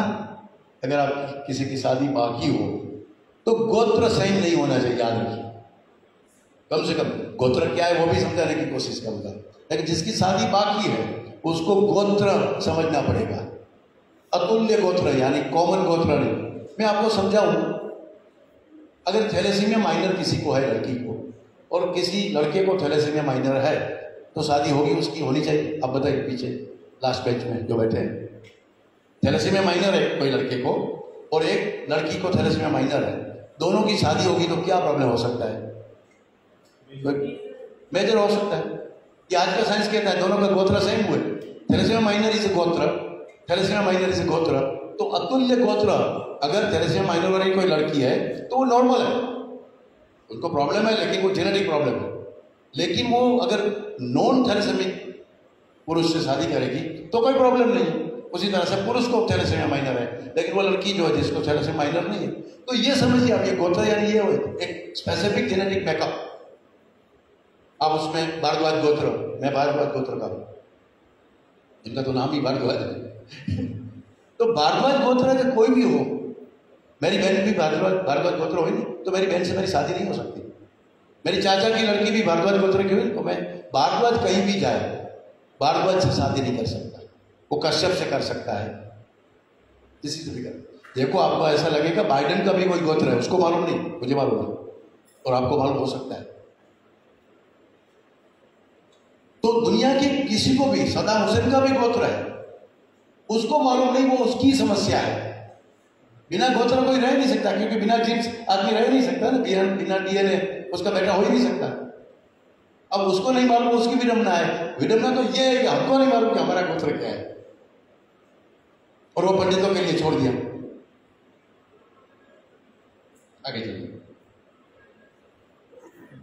ये अत्रि, कश्यप वगैरह ये मूल गोत्र है।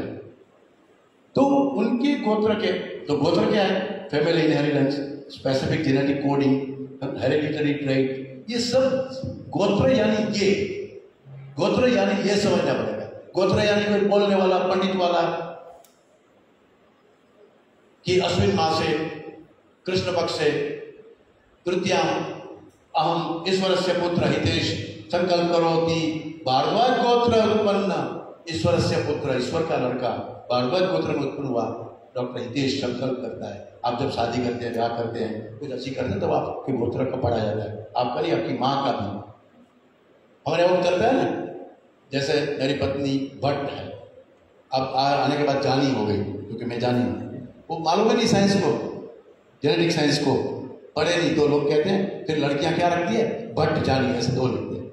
मैं तो भट्ट हूँ, तो भट्ट जानी, भारद्वाज फलाना, गोहिल, सिसोदिया, ऐसा रख लेते। ऐसा होता ही नहीं, हो ही नहीं सकता। फिर तो आपकी बेटी फिर क्या रखेगी, उसके बेटा क्या रखेगा? तो मतलब जेनेटिक कोड क्या है, जेनेटिक मैकअप क्या है, गोत्र क्या है, वो मालूम ही नहीं। इसलिए ऐसी नकियानुसी बातें, ऐसी सोच जिसको डेवलप बोला जाता है या प्रगत बोला जाता है, फैंटासी में जीते हैं हम लोग। साइंस नहीं मालूम तो फैंटासी में रह सकते हो। तो ये जो है, या तो आपको खुद को मालूम होना चाहिए, क्योंकि हमारी परंपरा है, आपको खुद को अपना गोत्र याद रखना चाहिए, या तो आपका पंडित, आपका पुरोहित, वो याद रखता है, जब शादी होती है तब वो बोल देता है, आपको बुलाने को बोलता है, या तो जो कुल परंपरा का जो पुरोहित है उसको जानकारी होती है। अचानक कहीं भी दूसरी जगह चला गया वो नहीं जानता, तो फिर कहाँ मिलेगा आपको? आप प्रयाग में जाइए, सिद्धपुर जाइए, द्वारिका जाइए, जो हमारे तीर्थ स्थान है वह जाएंगे तो आपको नया देख के बोलो, ओ आइए उदयपुर से नाम, अच्छा सबने, तो तुरंत वो वही निकालता है और उसमें से आपका गोत्र, उदयपुर का आपका गोत्र कौन है वो दिखा देगा। आपको सिर्फ उसको 101 रुपया देना है, आपका गोत्र आपको पता चल जाएगा। कहीं भी लिखा हुआ है, हमारे पुरखे जो गए थे, हम इसलिए गया जाते थे, हम पुरुषों का श्राद्ध उधर करते थे, वहां लिखा होता है, आज भी लिखा है, आपके दादा परदादा का गोत्र है ही। वो एक बड़ी विशिष्ट व्यवस्था थी भारत की, इसको डॉक्यूमेंटेशन कहते हैं। ये डॉक्यूमेंटेशन के लिए कोई कम्युनिटी को जिम्मेदारी दी गई थी, वो उसको समझ थी। आपके पास डॉक्यूमेंट की क्षमता नहीं है, आप भेड़ बकरी चला तो कोई बात नहीं, आपका है उधर, आप सुतार हो, लुहार हो, आप कर्मचारी हो, आपको मालूम नहीं तो आपका पंडित याद रखता है, आपकी दादी याद रखती है, नानी याद। अब दादी नानी भी अभी तो लिपस्टिक में घुस गई तो उसको भी नहीं मालूम, उसके अंदर बंद हो गई, तो फिर पुरोहित याद रखता है। नहीं तो फिर गया में जाओ तो उसको सिर्फ 11 रुपया सिर्फ प्रणाम करो बताएगा, या मुझे 1 लाख रुपए दीजिए तो मैं आपका जेनेटिक मेकअप चेक करवाऊंगा आपके ब्लड से।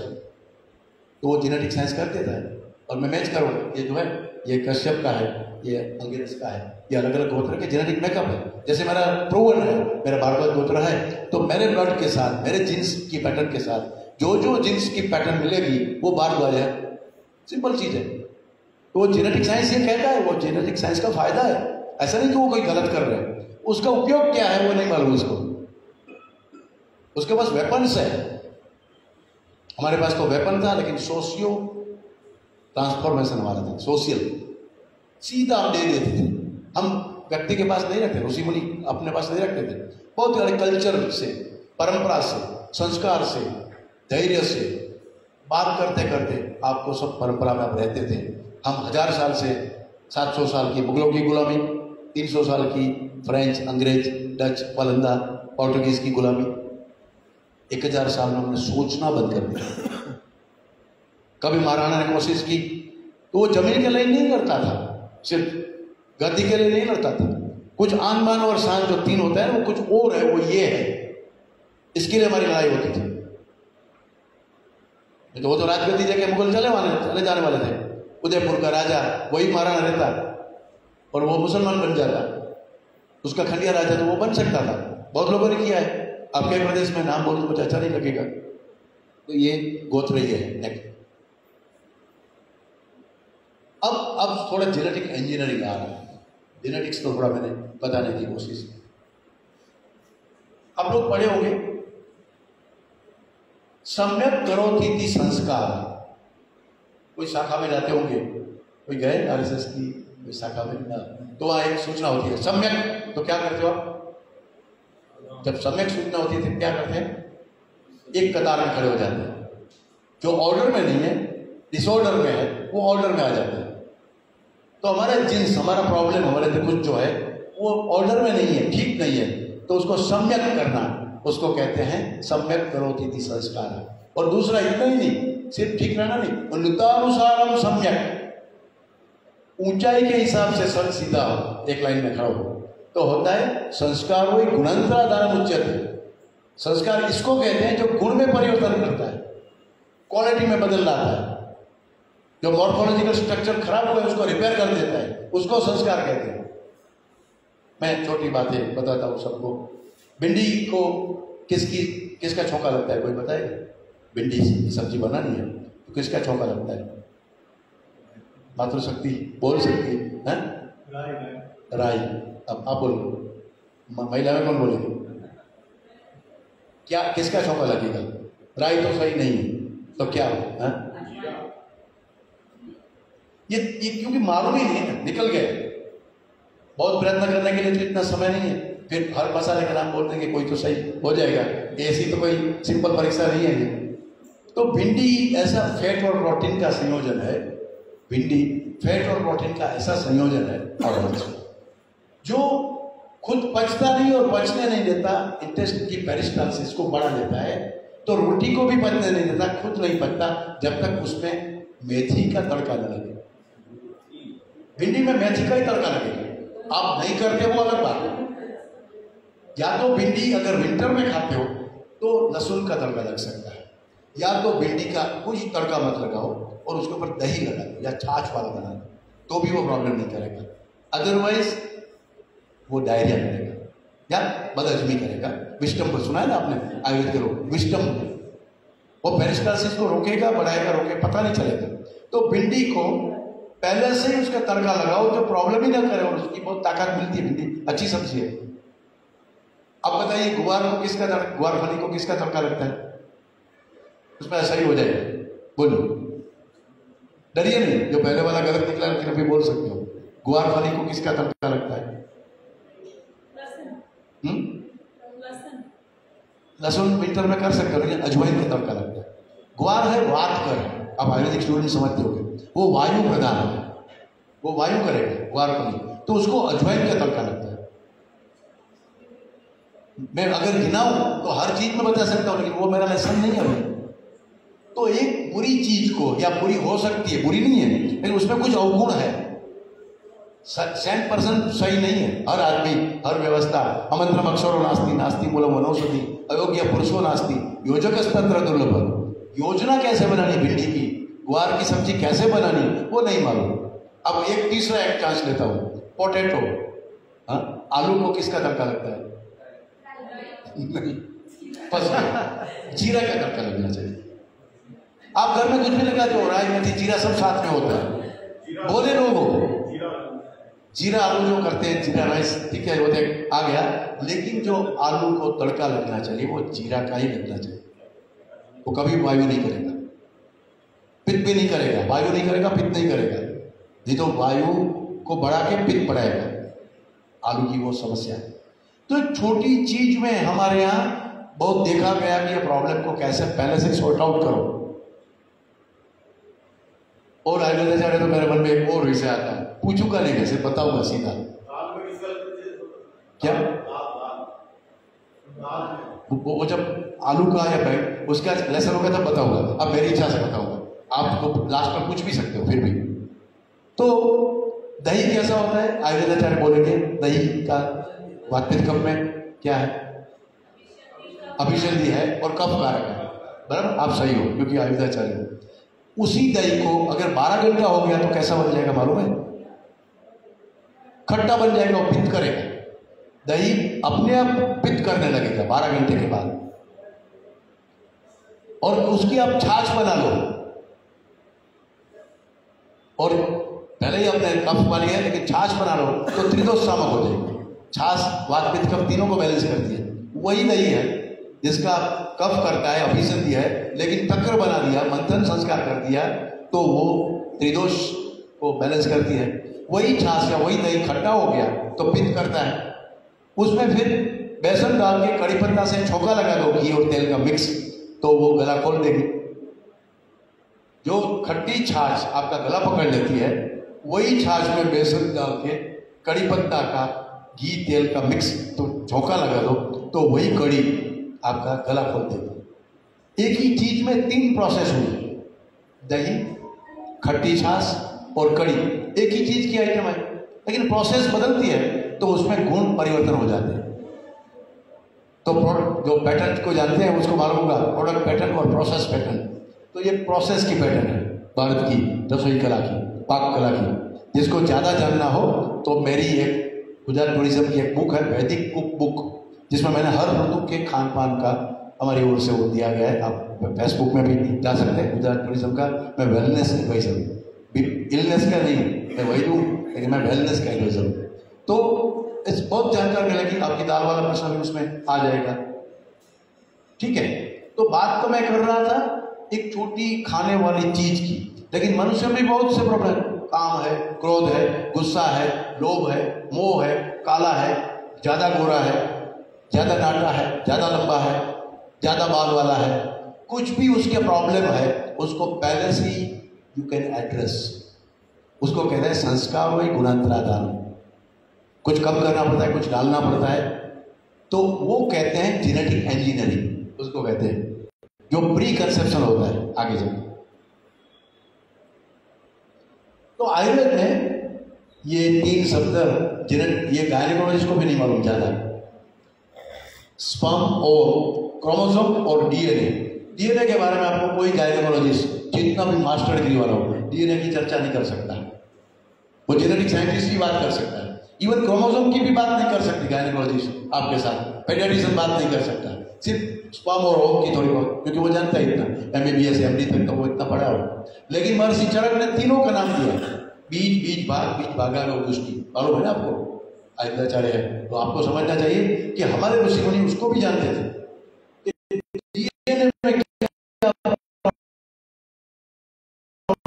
वो हमारा ऋषि जानता था, डीएनए क्या है वो जानता था, और डीएनए में प्रॉब्लम है तो क्या कैसे जानना, और डीएनए का प्रॉब्लम सॉल्व करना है तो कैसे करना, आगे चलेंगे। ये कोई जैन है इधर, कोई जैन, अगर कोई जैन है तो ज्यादा समझ पाएंगे। ये किसका चित्र है, कहीं देखा है? ये महावीर स्वामी की माता कृष्ण माता कृष्णा देवी, ये महावीर स्वामी की माता का चित्र है। कल्पसूत्र में हजारों साल पहले लिखा गया था कि 24वां तीर्थंकर राजा शुद्धोधन और कृष्णा देवी के घर आने वाला है, लेकिन बच्चे ही नहीं हो रहे थे। कृष्णा देवी को बच्चा नहीं हो रहा था, उसके पति को भी प्रॉब्लम था, इसको भी प्रॉब्लम था, कंसीव नहीं हो रही थी कृष्णा देवी। ये सुनना, ये कोई मेरी काल्पनिक कहानी नहीं बता रहा हूँ, बस रेफरेंस बोल रहा हूँ आपको, और वो आयुर्वेदाचार्य को जानना चाहिए, और उसमें कितनी टेक्नोलॉजी का यूज हुआ है वो देखेंगे तब आप मानेंगे नहीं, और मानेंगे तो हटेंगे नहीं इस विषय से। तो बच्चे नहीं हो रहे थे उस समय। तक्षशिला विद्यापीठ थी, आपको मालूम होगा, नालंदा और तक्षशिला विद्यापीठ, जिसमें 21 कंट्री के स्टूडेंट्स आयुर्वेद पढ़ने के लिए आए थे। तक्षशिला का चीफ फिजिशियन था जीवक, जो आयुर्वेद की फैकल्टी का डीन था। अब वो राजा था, तो राजा ने बोला है कि आइए आप, और ऋषि जीवक ऋषि है, वैद है, जो भी है, जीवक जी आप हमारी समस्या दूर करिए। उनके राजवीरियों ने तो बहुत काम कर लिया, लेकिन जीवक को बुलाया गया। तो जीवक ने देखा, नाड़ी देखा, वो बाकी हिस्ट्री ली, पूछा कि भाई आपका तो ऐसा नहीं हो सकता बच्चा, कि नहीं बच्चा होगा ही होगा। उसके पुरोहित लोग तो बोल रहे थे, उसके परंपरा के लोग तो बोल रहे थे कि इसके यहाँ ही महावीर स्वामी आने वाला है, तो वो इफ इट इज ट्रू तो मैं कर दूंगा। तो फिर उसने चैलेंज दिया, स्पर्म लिया राजा का, शुक्राणु लिया, ओवम लिया, जो आज प्रोसीजर होती है ना, ओवम लेते हैं, स्पर्म लेते हैं, फिर टेस्ट ट्यूब में डाला गया, जिसको हम IVF कह रहे हैं, in vitro fertilisation. In vitro fertilisation किया गया, उसके बाद भी प्रॉब्लम था, तो भी नहीं रहता था। तो फिर क्योंकि सेकंड तक की यात्रा के बाद का जो फिटस का रोल है वो उसका गर्भाशय नहीं कर रहा था, तो फेल हो गई, बहुत से IVF फेल होते हैं। तो उसके बाद फिर एक ब्राह्मणी को बुलाया गया, आर यू रेडी, आपकी सरोगेसी के लिए आप तैयार हो? तो ब्राह्मणी को सरोगेट मदर बनाई गई थी। ये हिस्ट्री है, मैं मेरी बात नहीं कर रहा हूँ। तो एक ब्राह्मणी की कुक्षी में उसका ये डाला गया, तो फीटस ज़ैगोट डाला गया, वहाँ ज़ैगोट में से फीटस हुआ, तो उसके बाद फिर से ले लिया गया, और फिर वो माता त्रिशला देवी के यूट्रस में गर्भाशय में स्थापित किया गया। अब वो बड़ा हो सकता है, क्योंकि फीटस का स्वरूप आ गया, वो ऐसे हार्मोन सब नहीं है जो उसको गिरा देता था। तो ये माता त्रिशला देवी का पुत्र यानी महावीर स्वामी, वहाँ IVF भी हुआ था, इन विट्रो फर्टिलाइजेशन हुआ था, सरोगेट मदर भी हुआ था, इम्प्लांटेशन हुआ था, और बर्थ हुआ था महावीर स्वामी का। ये किसने किया था? वैद जीवक ने किया था। आप हमको मत सिखाओ कि हमने टेस्ट यानी कि कुछ बड़ी चीज है। आप आइए जानने के लिए, डॉक्टर करिश्मा बेन आयुर्वेदाचार्य है, कैसे करती है आयुर्वेदिक इम्यूनाइजेशन और आयुर्वेदिक IVF कैसे करती है, आप सीख सकते हो, हम तो सिखाने के लिए तैयार है। ये हमारा सेंटर इसलिए नहीं है कि मैं आके यहाँ कहानी बकूँ आपके सामने, ये आप कर सकते हो। आयुर्वेदिक IVF करना चाहिए, हमारा अधिकार है, हमारे पास लाइसेंस है, हमारे पास उसके प्रोसीजर्स है। तो ये मैंने इसलिए दिया कि बहुत बातें हमारे शास्त्रों में, जैसे क्लोनिंग कहाँ है मालूम है आपको? हमारे शास्त्रों में क्लोनिंग इतिहास पढ़ते हैं तो कुछ इतिहास कर सकते हैं। बताइए। हाँ राइट, एक्सेप्ट, थैंक यू, मजा आया, ताली बजाओ इसके डॉक्टर। तो धृतराष्ट्र के 100 पुत्र हुए, दैट इज क्लोनिंग। महर्षि वेदव्यास ने सराव में वो किए थे, पेट्रोडिस में फिर रखे थे, फिर इम्प्लांट किए गए। कोई महिला को आपको लगता है ऐसे 100 पुत्र पेट में रह सकता है? इतनी, इसलिए फिर हमको गलत लगता है। हमको लगता है कि ये कौरव भी झूठे हैं, चलो पांडव अच्छे हैं, तो फिर पांडव में आता है कि द्रौपदी तो 5 पति की पत्नी थी, तो ये भी फिर वो भी द्रौपदी भी हमारे लिए कुछ नहीं है। तो युधिष्ठिर धर्मराजा था, उसने तो अपनी पत्नी को हार दिया। मतलब हमको इतिहास में समझ नहीं है, इतिहास कैसे पढ़ना, उसमें साइंस क्या है। तो ये पूरी टेक्नोलॉजी आज जिसको लेटेस्ट टेक्नोलॉजी कहते हैं, वो टेक्नोलॉजी आज से 2400 साल पहले भारत में की गई थी। आपको फख्र होना चाहिए कि ये मेरे देश की टेक्नोलॉजी है। आज मैं नहीं कर सकता हूँ, लेकिन मैं करूँगा, करूँगी, मैं फिर से सीखूंगा। मुझे उस लोगों से द्वेष नहीं है, भले वो IVF करें, लेकिन मैं भी कर सकता हूँ, मैं भी कर सकती हूँ। ये मेरा शास्त्र है, मेरा भी ज्ञान है, हमारे ऋषि मुनियों ने, हमारी परंपरा, हमारे वैद्यों ने किया था, आगे चलिए। तो ये बात करने के लिए मैंने इसे बताया। तो फिर कहाँ से शुरू करेंगे? तो देखो, पहला स्पर्म है वही सही स्पर्म है। लोग, सामान्य लोगों को बोला जाता है कि भाई काउंट करने के लिए पैथोलॉजी लैब में जाओ, स्पर्म काउंट कराओ। अब काउंट का कोई प्रॉब्लम नहीं है, सिर्फ काउंट तो होना ही चाहिए, लेकिन ये बाकी तो बहुत स्पर्म है, लेकिन बिग हेड है, बिग टेल है, 2 टेल है, 2 हेड है, वो सब में बच्चे नहीं होते या विकृत होते हैं, या जो CDC ने जो बोला ना बर्थ डिफेक्ट, वो उसमें आ सकती है। तो उसको एड्रेस करना पड़ता है पहले कि शुक्र आपका बराबर है, स्पर्म ठीक है, नेक्स्ट। उसी तरह से ओम को देखना पड़ता है, आर्तव जिसको कहते हैं, ये 56,000 बड़ा किया गया है, तो उसको भी देखना पड़ता है आगे चलेंगे। तो हमने एक SOP बनाई, 15 साल पहले तो इतना नहीं था प्लान, लेकिन फिर हमने बनाई कि भाई लोगों को तो रेसिपी देनी पड़ेगी, लोगों को तो ये क्या बात है, कहानी सुनेगी मेरी, उसको तो बच्चा चाहिए। तो हमने फिर एक 90 डेज का प्रोटोकॉल बनाया है। किसी को भी कंसीव होना है और डिजायर चाइल्ड चाहिए, कस्टमाइज चाहिए, सिग्नेचर चाइल्ड चाहिए, तो उसको एक 90 डेज का प्रोटोकॉल फॉलो करना पड़ेगा ही, अदरवाइज नहीं होगा। नासा ने तय किया कि भाई मार्स में जाना है तो मार्स मिशन में यही लगेगा, तो वो नहीं, फिर वो नहीं, चंद्रमा नहीं जा सकता। वो आपको इतना scientific technology wise update advance लगता है, हमारी बात आपको नहीं लगती, आपके पास टाइम नहीं है, हमको कोई किसी को समय नहीं है। 90 डेज 3 महीना प्री कंसेप्शनल प्रोग्राम है। इसमें आयुर्जीनोमिक्स यानी आपकी प्रकृति परीक्षण होता है, इसमें हम मेडिकल एस्ट्रोलॉजर हमारी टीम में है, वो तय करता है कि आप कब कंसीव हो गए तो आपका डिजायर चाइल्ड अच्छा होगा, मतलब मिलेगा। वो हम आपके एस्ट्रोलॉजी से हम पता कर सकते हैं कि आपके लिए कौन सी तिथि संभोग के लिए सही है, कौन सी तिथि प्रसव के लिए सही है। वैसे तो पता है वसंत ऋतु सबके लिए अच्छी प्रसव वाली होती है, वसंत ऋतु फर्टिलिटी की अच्छी रहती है इन जनरल, लेकिन स्पेसिफिक चाहिए, डिजायर चाइल्ड चाहिए, सिग्नेचर चाइल्ड चाहिए, उत्तम संतति चाहिए, श्रेयसी प्रजा चाहिए, रोल मॉडल बनाना है, तो you have to follow the science technology behind that. तो आगे चलेंगे और उसके समय हम 5 दिन का प्रोटोकॉल देते हैं प्री कंसेप्शन पूरा हो जाने के बाद। 90 डेज के बाद ये 5 दिन का है। इसमें क्या लिखा है? ओम महिरसी आयुरसी, ये चरक में भी है, ये उपनिषद में भी है, ये वेदों का भी वही मंत्र है। उसमें कहते हैं हमको सचिन की इच्छा होती है, तेंदुलकर की इच्छा होती है, विराट कोहली के लिए हम चाहते हैं, या ऐश्वर्या राय जैसा आ जाए, या साइंटिस्ट, ऐसा नहीं है, मैंने ऐसा नहीं मांगा कि हमको विवेकानंद जैसा चाहिए, ऐसा नहीं। हमको क्या चाहिए? चंद्र जैसा सौम्य स्वरूप हमारे बेटे का, सूर्य जैसी प्रखरता, बुद्ध जैसा ये, गुरु जैसा ये मांगा है हमने कि हमको उत्तम क्वालिटी चाहिए, हमको वो नाम नहीं चाहिए। एक बार मान लो कि इस रूम में जितनी लड़कियां बैठी सब ऐश्वर्या राय हो जाए और जितने लड़के बैठे हैं वो अभिषेक या अमिताभ हो जाए, तो मजा नहीं आएगा यार।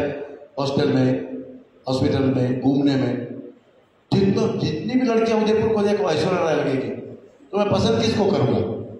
इच्छा तो होती है अभी भी, 60 साल के समय भी इच्छा तो होती कि मैं कहीं ऐश्वर्या राय मिलते हैं ऑफर करे तो मैं हाँ बोल दूँ, लेकिन सब उदयपुर की लड़कियां ऐश्वर्या राय हो जाए तो मैं किसको हाँ बोल दूँ?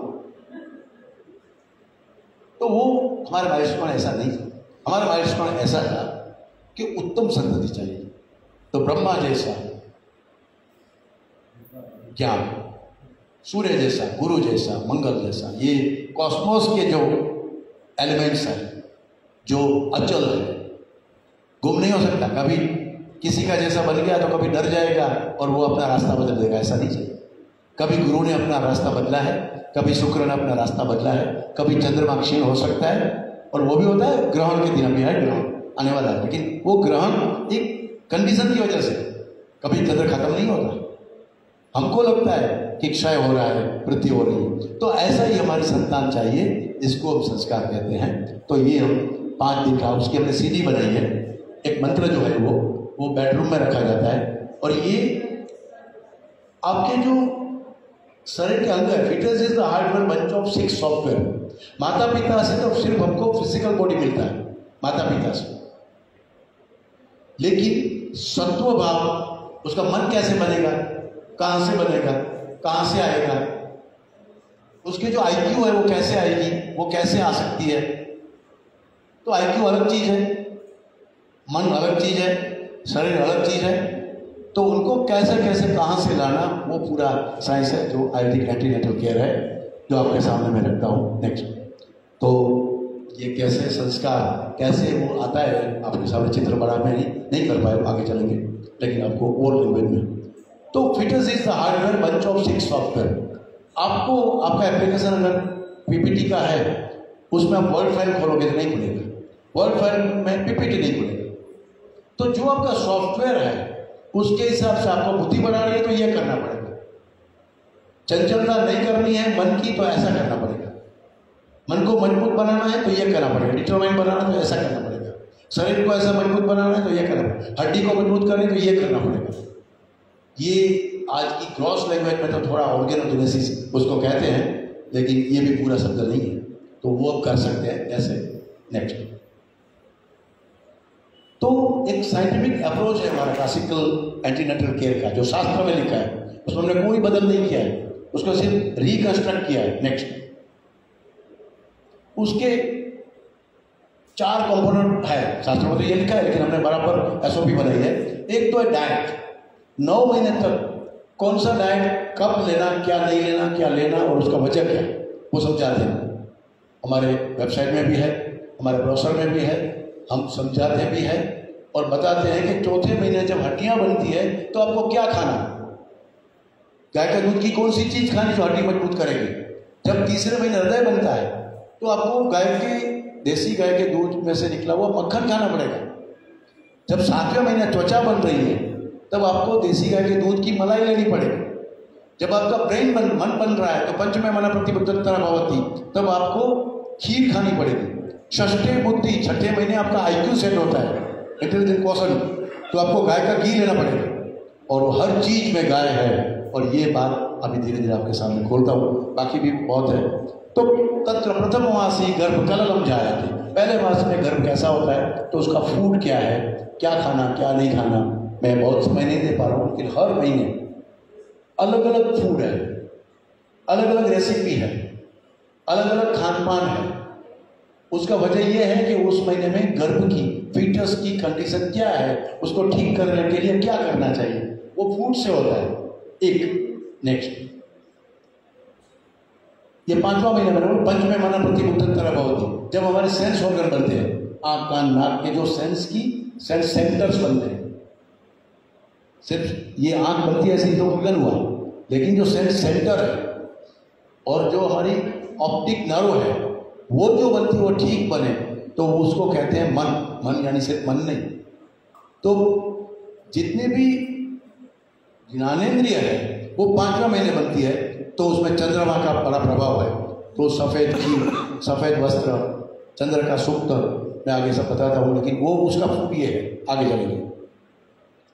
अगर 7वां महीना है, फीटस का टोटल वजन है 7वां महीने डबल हो जाता है, उसमें मसल्स ज़्यादा बनते हैं, उसमें देह भार बनता है, तो उड़द का हलवा, उड़द के आटे का हलवा या गाजर का हलवा, जो भी है प्रोटीन से लगभग ये सब घी के साथ ये खाना पड़ता है। ये मैंने नहीं लिखा है, ये चरक ने लिखा है, ये काश्यप इसको एंडोर्स करता है, ये सुश्रुत उसमें सहमत है। तो इस तरह से 9 महीना का मैं नहीं बता रहा हूँ, लेकिन जितना फूड का महत्व है उतना विहार का महत्व है। कौन सा कपड़ा पहनना, कैसा कपड़ा पहनना, कौन से कलर का, कौन सा टेक्सटाइल, कौन सा टेक्सचर, कौन सा नीटिंग, कौन सा कटिंग। अब आश्चर्य होगा, ये कोई टेलर बोल रहा है, लेकिन आपको मैं बता दूं उसका साइंस आपको समझना पड़ेगा। बिना कटा हुआ कोई भी कपड़ा जो शरीर के ऊपर डालते हैं बिना कट हुआ, तो बहुत से कॉस्मोस के बैड एलिमेंट्स आप पे आते नहीं। इसका वर्जन है साड़ी और है धोती। आप धोती पहनेंगे तो आपको बहुत से बैड एलिमेंट्स नहीं आ सकते। आप पूरी साड़ी पहनेंगे तो बहुत से बैड एलिमेंट्स आपके पास नहीं आ सकते। और सगर्भावस्था में द्विज है, हम अंदर बाल बच्चा है जिसके ऊपर बहुत बैड एलिमेंट्स की असर होती है।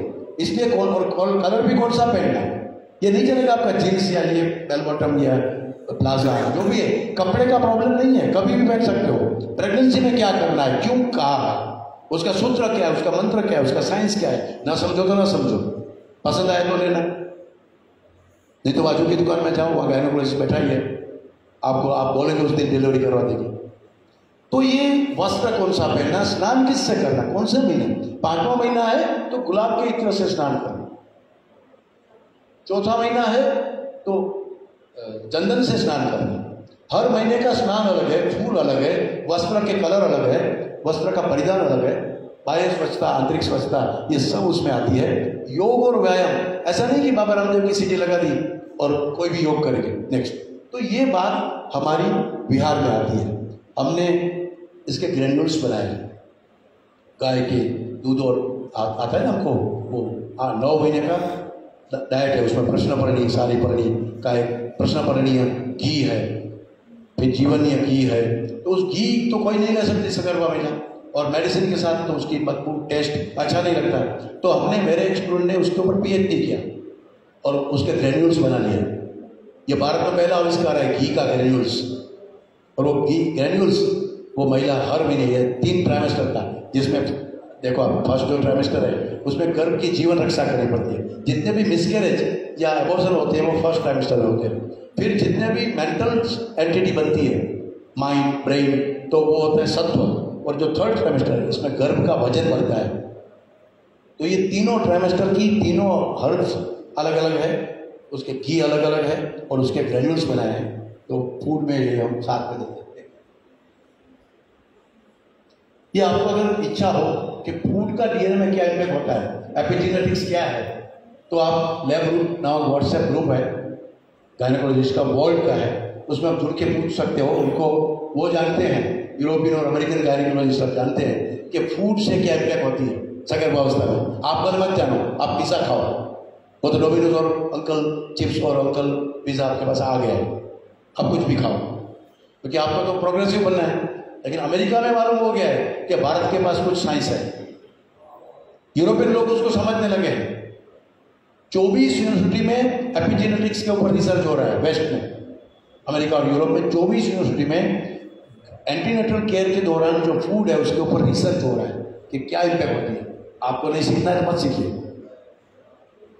और यूरोपियन गायनेकोलॉजिस्ट और पेडियाट्रिशियन का एक ग्रुप है, वो भी ऐसे विषय में रुचि रखता है, वो देखता है, रिसर्च करता है। नेक्स्ट, महर्षि चरक ने बताया कि किसके लिए मालूम है, ये सास के लिए, ननद के लिए, जेठानी के लिए, पति के लिए, उस सगर्भा महिला के फैमिली के लिए महर्षि चरक ने एक स्लोगन दिया, 100 मनस्य जननम, कि आपके घर में एक नया मेहमान आने वाला है, देवता पधारने वाला है, कोई गुस्सा मत करो, गालियां मत बोलो, परेशानी मत दो उसको। उस सगर्भा महिला को बहुत ध्यान रखो, वो डेलिकेट कंडीशन है, आप उसको ऐसे प्रताड़ित नहीं कर सकते। कौन कहता है? महर्षि चरक कहता है। किसको कहता है? वैद्य को नहीं कहता है, ये सगर्भा महिला के फैमिली को कहता है। और क्यों कहता है वो जरा उसको अब देखेंगे नेक्स्ट। तो उसके प्रोटोकॉल क्या है सदुरुत के? तो नित्य प्रसन्न रहना। देखो रामायण पढ़ना, लेकिन रामायण का किष्किंधा कांड या अरण्यकांड नहीं पढ़ना है, बाल कांड पढ़ना है, क्योंकि बच्चा होने वाला है ना। तो रामायण अच्छा है, रामायण अच्छा है, ऐसा नहीं हो सकता है। तो कौन सा पढ़ेंगे? इसके लिए हमने 12-12 साल का तप किया है, मेहनत किया है। आज मैं इतना कॉन्फिडेंस से बता सकता हूँ, मैं उसके आंकड़े बताऊंगा अभी। तो क्या पढ़ना, क्या नहीं पढ़ना, कैसे कैसे चीज नहीं करना, वो चरक के एक सेंटेंस में से 100 मनुष्य से जननम, उसमें ये सब आता है। नेक्स्ट, अब उसका डिटेल्स। तो उसमें एक योग, देखो जो आयुर्वेदाचार्य है, डॉक्टर पूनम है, खुद आयुर्वेदाचार्य है और योग की भी मास्टर डिग्री है, उसको ही हमने घर पीढ़ी को सौंपा है। सिर्फ योग टीचर बैठ जाएगा, योग का कोई भी एक टीचर है, योग टेक्नीशियन, वो सिखा देगा, अब ये करो, ऐसे कुछ अनुलोम विलोम करो, ऐसा नहीं हो सकता। तो आयुर्वेद जानता है, जिसको एंटीनेटल केयर के बारे में मालूम है और योग का भी मालूम है, उसको ही हमने हमारी टीम में रखा है। ये हमारा जो वेदगर विहार है, वहाँ हम सगर्भा महिला को बुलाते हैं, बहुत आनंद से ये सब प्रोटोकॉल करवाते हैं। नेक्स्ट, कौन से महीने कौन सा आसन, कौन सा संगीत सुनना। चंद्र सूक्त कब बताया जाता है? 5वें महीने, जब 5वां महीने में गर्भ के ऊपर चंद्र की इम्पैक्ट होती है। तो वेदों में चंद्र सूक्त है। चंद्र सूक्त सुनने से क्या होता है वो अभी मैं आपको और बताऊंगा। ये जो महिला है उधर नीचे बैठी है, सितार सुनाती है, वो रिलायंस इंडस्ट्री की HRD की हेड है।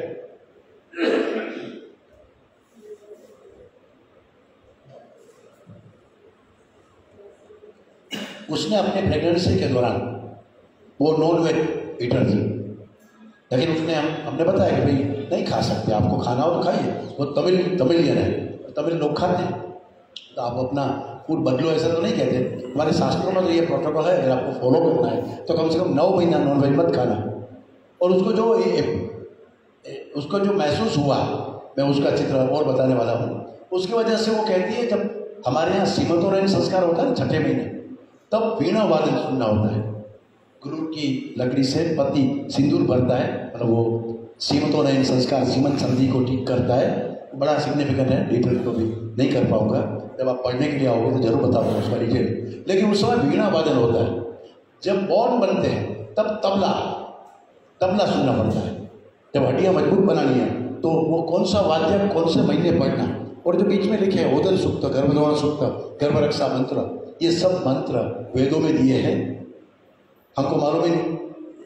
ये उत्तम संतति के लिए कितना चाहिए, अब आपके पास शायद ना हो, लेकिन हमने उसकी सीढ़ी बनवाई। आयुर्वेदाचार्य है, BMS एटलिस्ट है, और वो संगीत को भी जानता है, जैसे वो योग को जानता है और आयुर्वेदाचार्य, आयुर्वेद को जानता है, आयुर्वेदाचार्य है, और फिर संगीत में भी उसकी इतनी टैलेंट है, पारंगत है, उसको ही हमने सिलेक्ट किया ऐसे 6 लोगों को। तो एक जगह राग भैरवी आता है, तो 2 बजे से 4 बजे के बीच में गाया जाता है, तो हमने 2 बजे स्टूडियो खुलवा के उसको कंपोज किया। सीधा हाइट, आपके ज्ञान के लिए, आपके संस्कार के लिए, आपकी समझ के लिए कितना रिस्पेक्ट होना चाहिए और उसके कैसे परिणाम मिलते हैं, वो आपको मैं बताने वाला हूँ। ये करने से क्या होता है वो भी आप देख के जाइए। तो एक रामायण अगर पढ़ा बालकांड, तो उसे क्या होता है, ये EEG से लिया गया ग्राफ है। तो जनरेशन ऑफ प्लेजेंट थॉट्स, उससे पीस ऑफ माइंड, फिर अल्टर मेंटल स्टेटस में इलेक्ट्रोएन्केफेलोग्राम बताता है, और stress free status of mother, तो फीटस का डेवलपमेंट अच्छा होता है। ये इलेक्ट्रोएन्केफेलोग्राम से रामायण पढ़ने के बाद लिया गया है। तो रामायण क्यों पढ़ना है, अच्छी कहानी क्यों पढ़नी, शास्त्र क्यों पढ़ना, श्लोक क्यों पढ़ना, मंत्र क्यों पढ़ना, उससे क्या इम्पैक्ट होती है कि बस सिर्फ कहा इसने, शास्त्र बोला इसलिए आज की लड़कियां, आज की बहुएं नहीं करती, क्योंकि उसका लॉजिक नहीं बताया जाता, उसका साइंस नहीं समझाया जाता, उसकी टेक्नोलॉजी उसके पास नहीं है। तो मेरे जैसे आयुर्वेदाचार्य ने, और इस तरह से स्वरूपन फाउंडेशन अगर इस ऐसे यंगस्टर्स को तैयार करेगा, तो दुनिया की ताकत नहीं है भारत को विश्व गुरु बनने में रोकती। तो ये बात है। तो नेक्स्ट, तो ये अभी आपको जो बताता हूँ, हम प्रेग्नेंट लेडी को संस्कृत के कुछ मंत्रोच्चार बिल्कुल अनपढ़ महिला को भी कराते हैं। और अनपढ़ महिला भगवद गीता बोलती है, रामायण के मंत्र बोलती है, विष्णु का नाम, ऐसा नहीं कि उसमें पढ़ना ही चाहिए, सुनने से याद आ जाता है। तो पढ़े हैं अनपढ़ है, लेकिन संस्कृत उच्चारण करते हैं। संस्कृत उच्चारण से क्या होता है, जब भी हम ओम ध्वनि करते हैं ना, तो नाइट्रिक ऑक्साइड उत्पन्न होता है सिर्फ ओम ध्वनि से। और आपके जो न्यूरॉन्स हैं, नर्व सेल है, वो 50 मिलियन टाइम्स वो वाइब्रेट होते हैं और पूरे बॉडी के अंदर चेंज होता है। मैंने इसका प्रयोग कोविड में किया था, वो एक अलग कहानी है, अभी तो मैं नहीं बताऊंगा। लेकिन ये प्रेग्नेंट लेडी का जिसको हमने ये मंत्रोच्चार करवाया था, उसका बेटा बेटी 3 साल में 4 साल में 4-5 लैंग्वेज जानता है, क्योंकि संस्कृत एक फोनेटिक्स है, उसका स्पेसिफिक फोनेटिक्स है, वो कोड लैंग्वेज है। मैंने कल बताया था, शायद याद है कि नहीं, नए बच्चों को मालूम होना चाहिए कि गुजराती जैसे मेरी भाषा, उसके अल्फ़ाबेट्स है कितने 42, आपके इंग्लिश के अल्फ़ाबेट्स कितने हैं 26, हिंदी के 52 है, संस्कृत के 62 अल्फ़ाबेट्स है मूढ़ाक्षर। तो जिसकी लैंग्वेज के अल्फ़ाबेट्स कम है वो दुनिया की हर भाषा नहीं बोल सकता। हम बोल सकते कि हम हिंदी और संस्कृत से निकली हुई हिंदी बोलते हैं, संस्कृत से निकली हुई गुजराती बोलते हैं। तो मैं जर्मनी अच्छी बोल सकता हूँ, मैं पोर्टुगीज लैंग्वेज अच्छी तरह से बोल सकता हूँ, क्योंकि मेरे पास उच्चारण की क्षमता है, जो फर्स्ट ईयर में आप पढ़े थे। इजो ऐसा नाम तालू, ई चचा तालू में से ही बोला जाता है। रूटू रसाणाम मुर्दा रू और टचा मुर्दा से ही बोला जाता है। उपपद्मानिया नाम ओष्टो ऊ और प ओष्ट से ही बोला जाता है। यमंगणा नाना नासिका है, वो नासिका में से ही निकलता है। उसका एक साइंस है, उसका एक पिच है, एक रिदम है, वॉल्यूम है, उससे इसकी इम्पैक्ट होती है। आप जब सरस्वती मंत्र बोलेंगे ना तो आकाश में सरस्वती तैयार होती है। आपने लेजर शो देखा है, sound light and sound show इधर है, तो लाइट एंड साउंड शो में कैसे महाराणा प्रताप की आकृति बनती है, तो स्पेसिफिक फ्रीक्वेंसी से वो डाला जाता है। तो उसी तरह से आप जैसे गायत्री का मंत्र बोलोगे तो गायत्री खड़ी हो जाएगी, आपको दिखेगी नहीं, आप उसका आह्वान कर रहे हो। मंत्र का विज्ञान एक पुस्तक आप पढ़िए कभी मौका मिले तो, तब पता चलेगा कि हमारे मंत्र में कितनी ताकत है, हम क्यों मंत्र बोलते थे। तो ये मंत्रोच्चार करने वाली महिला, अनपढ़ महिला के बच्चे इतना अच्छा इंग्लिश बोलते हैं, इतना अच्छा संस्कृत बोलते हैं, इतना अच्छा हिंदी बोलते हैं, गुजराती बोलते हैं। वो मल्टी लैंग्वेज, मतलब कॉस्मोपॉलिटन में रहते हैं तो 3-3, 4-4 लैंग्वेज बोलने लगे, क्योंकि उनकी अंदर जो शुद्ध सेंसरी जो है वो अच्छी डेवलप हुई। मैं उसका और साइंस समझा रहा हूँ आपको। ये जो महिला थी मैथिली सारथी, जो डबल HRD है, रिलायंस की हेड है HRD की, उसको हमने बताया ये 4D कलर डॉप्लर है, सोनोग्राफी का ये कलर वर्जन है, ये लेटेस्ट टेक्नोलॉजी हमारे पास है। हम इसका कैसे उपयोग करते हैं टेक्नोलॉजी का आप समझ लीजिए। हमने 12 मिनट तक उसको रॉक म्यूजिक सुनाया हेडफोन से, गलत music, rock music, western music, गोंगाटियो संगीत गुजराती में बोलते हैं, वो सुनाया। फिर उसका फीटल एक्सप्रेशन देखा गया, बच्चा रो रहा था, उसको दिखाया मॉनिटर में, लाइव दिखाया, लाइव डेमोन्स्ट्रेशन। और फिर 10 मिनट रोका गया, हेडफोन निकाल दिया, गाय का दूध पिलाया, शांत करके फिर मुरारी बाबू की चौपाई सुनाई 11 मिनट तक। अब देखिए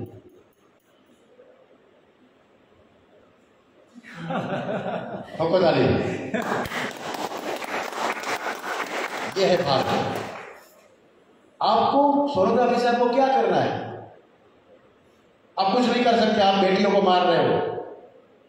हमारे यहाँ बड़े बड़े शहर में लिखा होता है स्त्री भ्रूण हत्या पाप है, प्राइम मिनिस्टर का या चीफ मिनिस्टर का फोटो होता है या हेल्थ मिनिस्टर का फोटो होता है। ये बड़ा नॉनसेंस है, बड़ा नॉन साइंटिफिक है, ये बड़ा क्राइम है। फोटो अपने आप में गलत है, वो क्राइम है। क्यों? कि आपको पता कैसे चला कि स्त्री भ्रूण, हमारे यहाँ शास्त्रों में लिखा है, वेदों में लिखा है भ्रूण हत्या पाप है। हमको पता नहीं होना चाहिए कि स्त्री भ्रूण है या पुरुष भ्रूण है। आप सोनोग्राफी से तय करते हो कि आपके कुख में पल रही नारी है, लड़की है, पता चल गया, इसलिए आप स्त्री भ्रूण को हटाते हो। सिर्फ आप दिखावा करते हो, सिर्फ आप नाटक करते हो, आप उस साधन का मिसयूज करते हैं। गायनेकोलॉजिस्ट सूरत में, मुंबई में, दिल्ली में बड़े बड़े फ्लैट में एजेंट होते हैं जो आपका MTP कर देते हैं। डॉक्टर नहीं होते, डॉक्टर के एजेंट, डॉक्टर तो कायदे से बने हुए हैं, लेकिन डॉक्टर के एजेंट है जो सिर्फ आपके MTP उस फ्लैट में ले जाके कर देते हैं, क्योंकि आपको लड़की नहीं चाहिए। मालूम ही नहीं, जिसने सावित्री की कहानी नहीं सुनी, उस देश के लोग जहाँ सावित्री पैदा हुई, जो यमराज से झगड़ा करके अपने पति को वापस ला सकती है, उस ज्ञान वाली इस वसुंधरा में, भारत में स्त्री को मारा जा रहा है।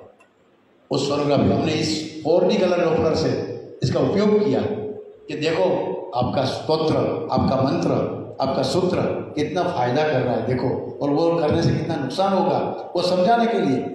रात को 11 बजे 10 बजे से शुरू हो जाता है टाइम टाइम फिक्स। और वो क्या एकता कपूर की सास भी कभी बहू थी और तुम सास मारो पति को, पति उसको मारे, वही देखते रहेंगे। आपको लगता है कि मैं तो होशियार हूँ, मैं तो डॉक्टर हूँ, मैं तो ग्रेजुएट हूँ, मैं तो MBA हूँ, मुझे कोई आपको प्रॉब्लम नहीं होगा। लेकिन वो टैप कर रहा है, जो घर पे है ना, वो टैप कर रहा है, वीडियो टैपिंग हो रहा है, उसके ऊपर गलत संस्कार होगा। आप गलत सुनते हो तो आप ठीक भी हो सकते हो, लेकिन गलत सुनने से आपके बच्चे में, जो प्रेग्नेंट लेडी है उसकी मैं बात करता हूँ, उसको गलत इम्पैक्ट हो रही है। हम कितने भी इंटेलिजेंट हैं, लेकिन बच्चा है वो सीधा टैप करता है। नेक्स्ट आगे चलेंगे तो ये आपको समझना पड़ेगा। कुछ थोड़े ऐसे प्रोटोकॉल से 800 बच्चे वैसे हमारे गुजरात में 7 सेंटर है, उदयपुर में भी हम शुरू करना चाहते हैं, आप करना चाहते हैं तो। लेकिन मेरे जामनगर का मैं डाटा आपको बताता हूँ। नेक्स्ट ऐसा करने वेट की 9 महीने में वैसे 10 kg वजन बढ़ना चाहिए। तो मैं कोई प्रोटीन, कोई विटामिन, कोई मिनरल, कोई फॉलिक एसिड, कोई आयरन टैबलेट, कोई सप्लीमेंट नहीं दिया। जो आयुर्वेदिक गर्भिणी परिचर्या का आहार है जो आपको बताया वही दिया गया था। तो महिला का वजन 84% का नॉर्मल था। नेक्स्ट उसका ग्राफिकल भी आप देख सकते हो। हीमोग्लोबिन उस महिला का दैट इज डायनेमिक एनीमिया, और प्रेगनेंसी में तो बच्चे में खून जाता है तो और एनीमिक होती है। तो उसका भी हीमोग्लोबिन कैसा रहा, उसमें कोई आयरन टैबलेट नहीं दी, कोई फॉलिक एसिड नहीं दिया था। हालांकि उसके डॉक्टर बोलते थे, लेकिन हमारे पास आने वाले लोगों को भाई हमारे फूड में है आयरन, हमारे फूड में है कैल्शियम, हमारे फूड में आप वो तो बहुत छोटे मापदंड है आपको तो सिर्फ फिजिकल फिटनेस की सोच रहे हो, हम तो मेंटल फिटनेस, इंटेलेक्चुअल फिटनेस की बात कर रहे हैं। हमारा ग्रॉस नॉलेज है, आपको नहीं समझ में आएगा। नेक्स्ट तो उसका ग्राफिकल भी देखिए। डिलीवरी आजकल 60% बड़े सिटी में, मेट्रोज में तो और लगभग 80%, 60% छोटे टाउन में भी सीजरियन हो रही है। हमारे 150 में से 6 को फोर्सेप्स, 15 को सीजरियन करना पड़ा, क्योंकि ब्रिज प्रेजेंटेशन था। पहले से हमने बता दिया था कि इसमें गायनेकोलॉजिस्ट और खास करके सर्जन चाहिए। पहले से मालूम होता है कुछ ऐसी चीज, मूड गर्भ जो होता है तो आयुर्वेद में भी बताया गर्भोत्पादन आपको करना पड़ता है, तो वो सीजन कोई नई बात नहीं है। आयुर्वेद में भी होता था, पहले के साल में भी होता था। ये तो सीजर, राजा सीजर को ऐसे सीजरियन से निकाला गया था, उसके नाम से नाम पड़ गया है। तो पहले भी हमारे यहाँ होता था, तो ये करने में कोई टेक्नोलॉजी है, उसमें कोई बड़ा काम नहीं है। नेक्स्ट तो बच्चे का वजन इंडियन नॉर्मल है 2.5 से 3.5 किलो। ये हमारे जो बच्चे जन्मे उसका आप वजन देखिए, 84% बच्चों का टोटल नॉर्मल वेट। तो माँ का भी वजन ठीक है, हीमोग्लोबिन भी ठीक है, बच्चे का भी वजन ठीक है। नेक्स्ट फिर लैक्टेशन। कभी कभी क्या होता है, आज की जो जनरेशन है वो दूध का महत्व नहीं जानती, दूध पिलाना नहीं चाहती। उसको वो असीडिया, जो मैंने पहले में आप लोग नहीं आए थे तब बताया कि उससे उसका ब्रेस्ट ठीक हो जाता है, दूध ज़्यादा आता है, और फिर उसके आफ्टर 1 ईयर वैसे ही नॉर्मल ब्रेस्ट बन जाता है। वो नहीं मालूम, वो टेक्नोलॉजी नहीं मालूम, वो हर्ब्स नहीं है, इसलिए वो दूध पिलाना नहीं चाहते। लेकिन पहले ही 72 घंटे में इम्यूनोमॉड्यूलेशन, पहले 72 घंटे में माँ के दूध से होता है, और माँ को दूध आता ही नहीं सीजरियन में। बाकी जगह तो फिर गाय का दूध देते हैं और बोलते हैं बहुत खुशी से, गाय का दूध उसका दूध नहीं है, गाय का दूध बाद में है 1 साल तक। लेकिन आफ्टर कंसीव होने के बाद अगर नहीं है माँ का दूध, तो फिर गाय का दूध चलेगा, बकरी का दूध चलेगा। लेकिन माँ का जो दूध है वो अपना रोल धीरे धीरे हट रही है, उसको वेस्टर्न लाइफस्टाइल हटा रही है। कुछ इसमें समझिए। नेक्स्ट तो लैक्टेशन भी बढ़ता है, नॉर्मल लैक्टेशन हुआ, और उसी तरह से ग्रोथ है। 1 साल का ये मेरे पास डाटा है। 1 साल में बच्चे को कहीं भी चिकित्सालय, दवाखाने, क्लिनिक में ले जाना पड़ा, सोशल स्माइल, CT, टीथिंग, जो भी 1 साल के जो माइलस्टोन, सबसे ज़्यादा 1 साल में बीमार होता है बच्चा। हाँ, जो बच्चा बीमार होता है ना, नेक्स्ट वो बिल्कुल डेवलपमेंट। 7 बच्चों को 3 महीने में 1 बार क्लिनिक में जाना पड़ा, हॉस्पिटलाइज नहीं। और बाकी जो बच्चे हैं थोड़े, उसको 6 महीने में 1 बार। बाकी 90 बच्चे को कुछ नहीं हुआ था पूरे 1 साल तक। तो दंतोत्भेदे च बालानाम, आपको मालूम है ना, पृष्ठभंगे बिडालानाम। जब बिल्ली के जन्म के बाद उसको पृष्ठवंश आता है, स्पाइनल कोड बाद में आती है आफ्टर बर्थ। बहिर्नाम च शिखोद्गमे, मोर को शिखा जन्म के बाद होती है। तो जब शिखा लगती है तब मोर के बच्चे बहुत मर जाते हैं। कैट मर जाती है। और दंतोत्भेदे च बालानाम किम रोग न औषधि। तो जब बच्चे को दांत आता है तब कौन सा रोग नहीं होता? कश्यप पूछता है। असल में दांत आता है तब डायरिया होता है, जुकाम होता है। लेकिन उसी कश्यप को फॉलो करते हुए, उसी सुश्रुत को फॉलो करते हुए सिर्फ 7 और 7 14 बच्चों को थोड़ी थोड़ी दवाई देनी पड़ी, बाकी इतने बच्चों को कुछ नहीं करना पड़ा। ये आयुर्वेद का कमाल है। नेक्स्ट, ये पूरा डाटा डॉक्यूमेंटेड है। तो हमको क्या चाहिए? फिजिकल में weight gain, general health, birth weight, psychological में फिजियोलॉजिकल में एचबी और बाकी जो वाइटल्स है वो नॉर्मल चाहिए, इम्यूनोलॉजिकल में इम्यूनिटी और ओवरऑल ग्लोबल सिटीजन बनाना। एतद्देशस्य प्रसूतस्य सकाशाद जन्मनाम स्वम स्वम चरित्रम शिक्षरन पृथ्व्या सर्व मानवा। दुनिया को रोल मॉडल देना है जो आयुर्वेद दे सकता है, भारत दे सकता है। नेक्स्ट, तो ये आपको मैंने इसलिए बताया क्योंकि बालो ही बलम राष्ट्रस्य, आने वाला जो बच्चा है वो भारत का भविष्य है। तो आप आयुर्वेदाचार्य हो या आप अपने परिवार में ऐसा बच्चा है जो भारत का भविष्य हो, दुनिया को लिए वो गुरु बन सकते हैं। तो मैं ज़्यादा नहीं कहूँगा। भारत पहले भी समर्थ था, आज भी समर्थ है और स्विच ऑफ नहीं हो गया है, कल भी समर्थ रहेगा। तो स्वामी विवेकानंद का पोस्टर कितना दिन रखेंगे यार? मैं तो बहुत अजीब अजीब सवाल कभी पूछता हूँ। स्वामी विवेकानंद जी ने किसका पोस्टर देखा? फोटो देखा था घर में। कभी कभी मंदिर के लिए, मूर्ति के लिए मैं कुछ गलत बातें आपको लगती होगी, तो स्वामी विवेकानंद जी के समय तो उसका फोटो नहीं था ना। हम कहते हैं विवेकानंद जैसा चरित्र बनाओ, तो विवेकानंद जी ने कैसा चरित्र बनाया? शिवाजी का चरित्र कैसे बना? राणा प्रताप ने किसका फोटो देखा था? वो भारत की मां के मन में चित्र था, भारत के गुरु के पास। शिवाजी न होते तो सुन्नत होती सबकी, लेकिन शिवाजी क्यों हुए? जीजा माता ने तय किया था। हालांकि उसका पति शाहजी तो मुगलों की गुलामी करता था, औरंगजेब का नौकर था, लेकिन उसको जैसे कयादू को लगता था कि मेरे घर में ऐसा दैत्य बच्चा ना है, उसी तरह से जीजा माता को था। ये बहुत पुरानी बातें नहीं है, ये अभी 300 साल पहले की बात है। अभी की 150 साल वाली पर बात कर सकता हूँ। और हमारी वेबसाइट में आप ऐसे बच्चों का चरित्र उसकी माता पिता से सुनेंगे कि क्या उसने पाया है। तो शिवाजी माता जीजा का स्वप्न था। दादा कौंडदेव ने युद्ध विद्या सिखाई थी। समर्थ रामदास का धार्मिक और पूरा सेंटर था। 3 लोगों ने शिवाजी का चरित्र बनाया था। तो आयुर्वेदाचार्य अपने धर्म ग्रंथ, अपनी परंपरा, ये भारत का भविष्य बदल सकता है, ऐसी पूरी श्रद्धा है मेरे को। तो समर्थ भारत का ये हमारा स्वप्न है। नेक्स्ट जाएंगे। आपको कुछ ज़्यादा जानना है तो हमारी 2 वेबसाइट है, rajgarba.com और गर्भोपनिषद फाउंडेशन.org, उसमें जा सकते हैं। गर्भोपनिषद फाउंडेशन अभी थोड़ी रुकी है, लेकिन 1-2 दिन में खुल जाएगी। तो मैं ज़्यादा कुछ बोल गया हूँ, ज़्यादा कुछ आपको प्रताड़ना हुई हो, ज़्यादा कोई दिक्कत हुई हो तो क्षमा करिए। अच्छा लगा हो तो हमारे ऋषि मुनियों का है, हमारे ज्ञान का है, उसको आप फॉलो करने की कोशिश करिए। बुरा लगा हो तो मुझे वापस दे दीजिए। लेकिन मैं आपको बहुत धन्यवाद ज्ञापन करता हूँ कि गाय की महिमा गाते गाते कुछ एक अच्छी बात अगर बताई है तो मैं पहले अपने को खुशनसीब मानता हूँ। कल जो विषय है, ये आज का विषय समाप्त हुआ। कल जो विषय है देसी गाय और मेमोरी इंटेलिजेंस, कल उस विषय को आपके सामने रखने वाला हूँ।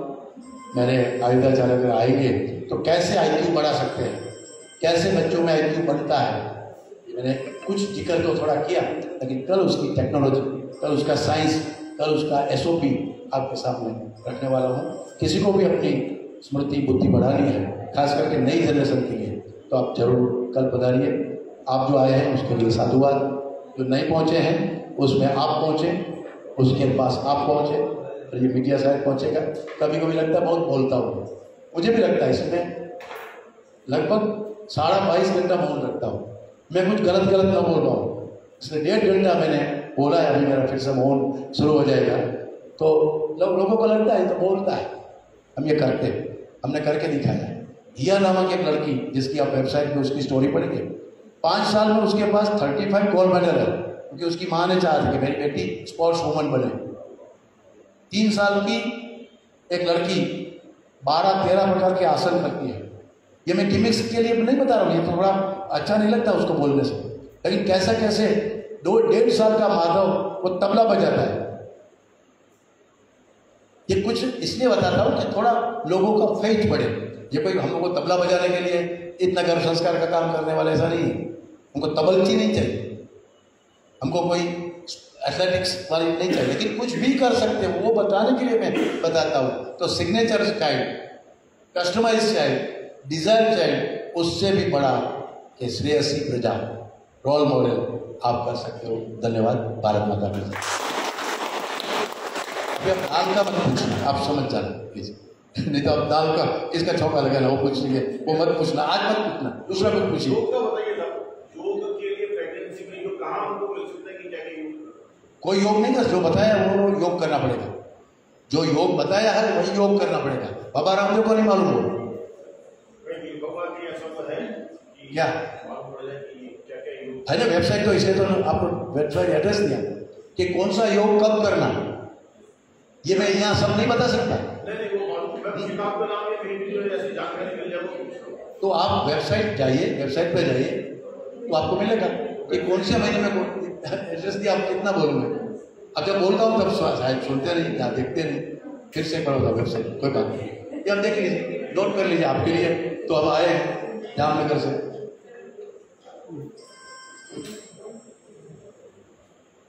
और ये 2 वेबसाइट है, पहले वाली में भी है, बाकी तो मेरा नाम लिखेंगे डॉक्टर सैनी गर्भ संस्कार तो बहुत सी चीज आ जाएगी।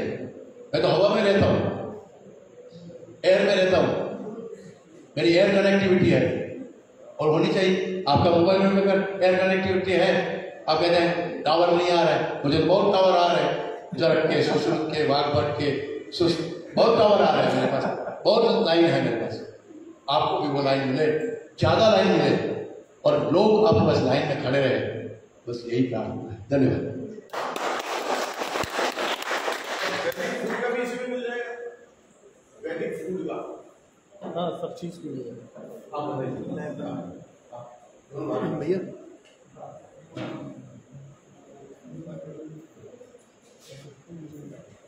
अरे रुको, मेरा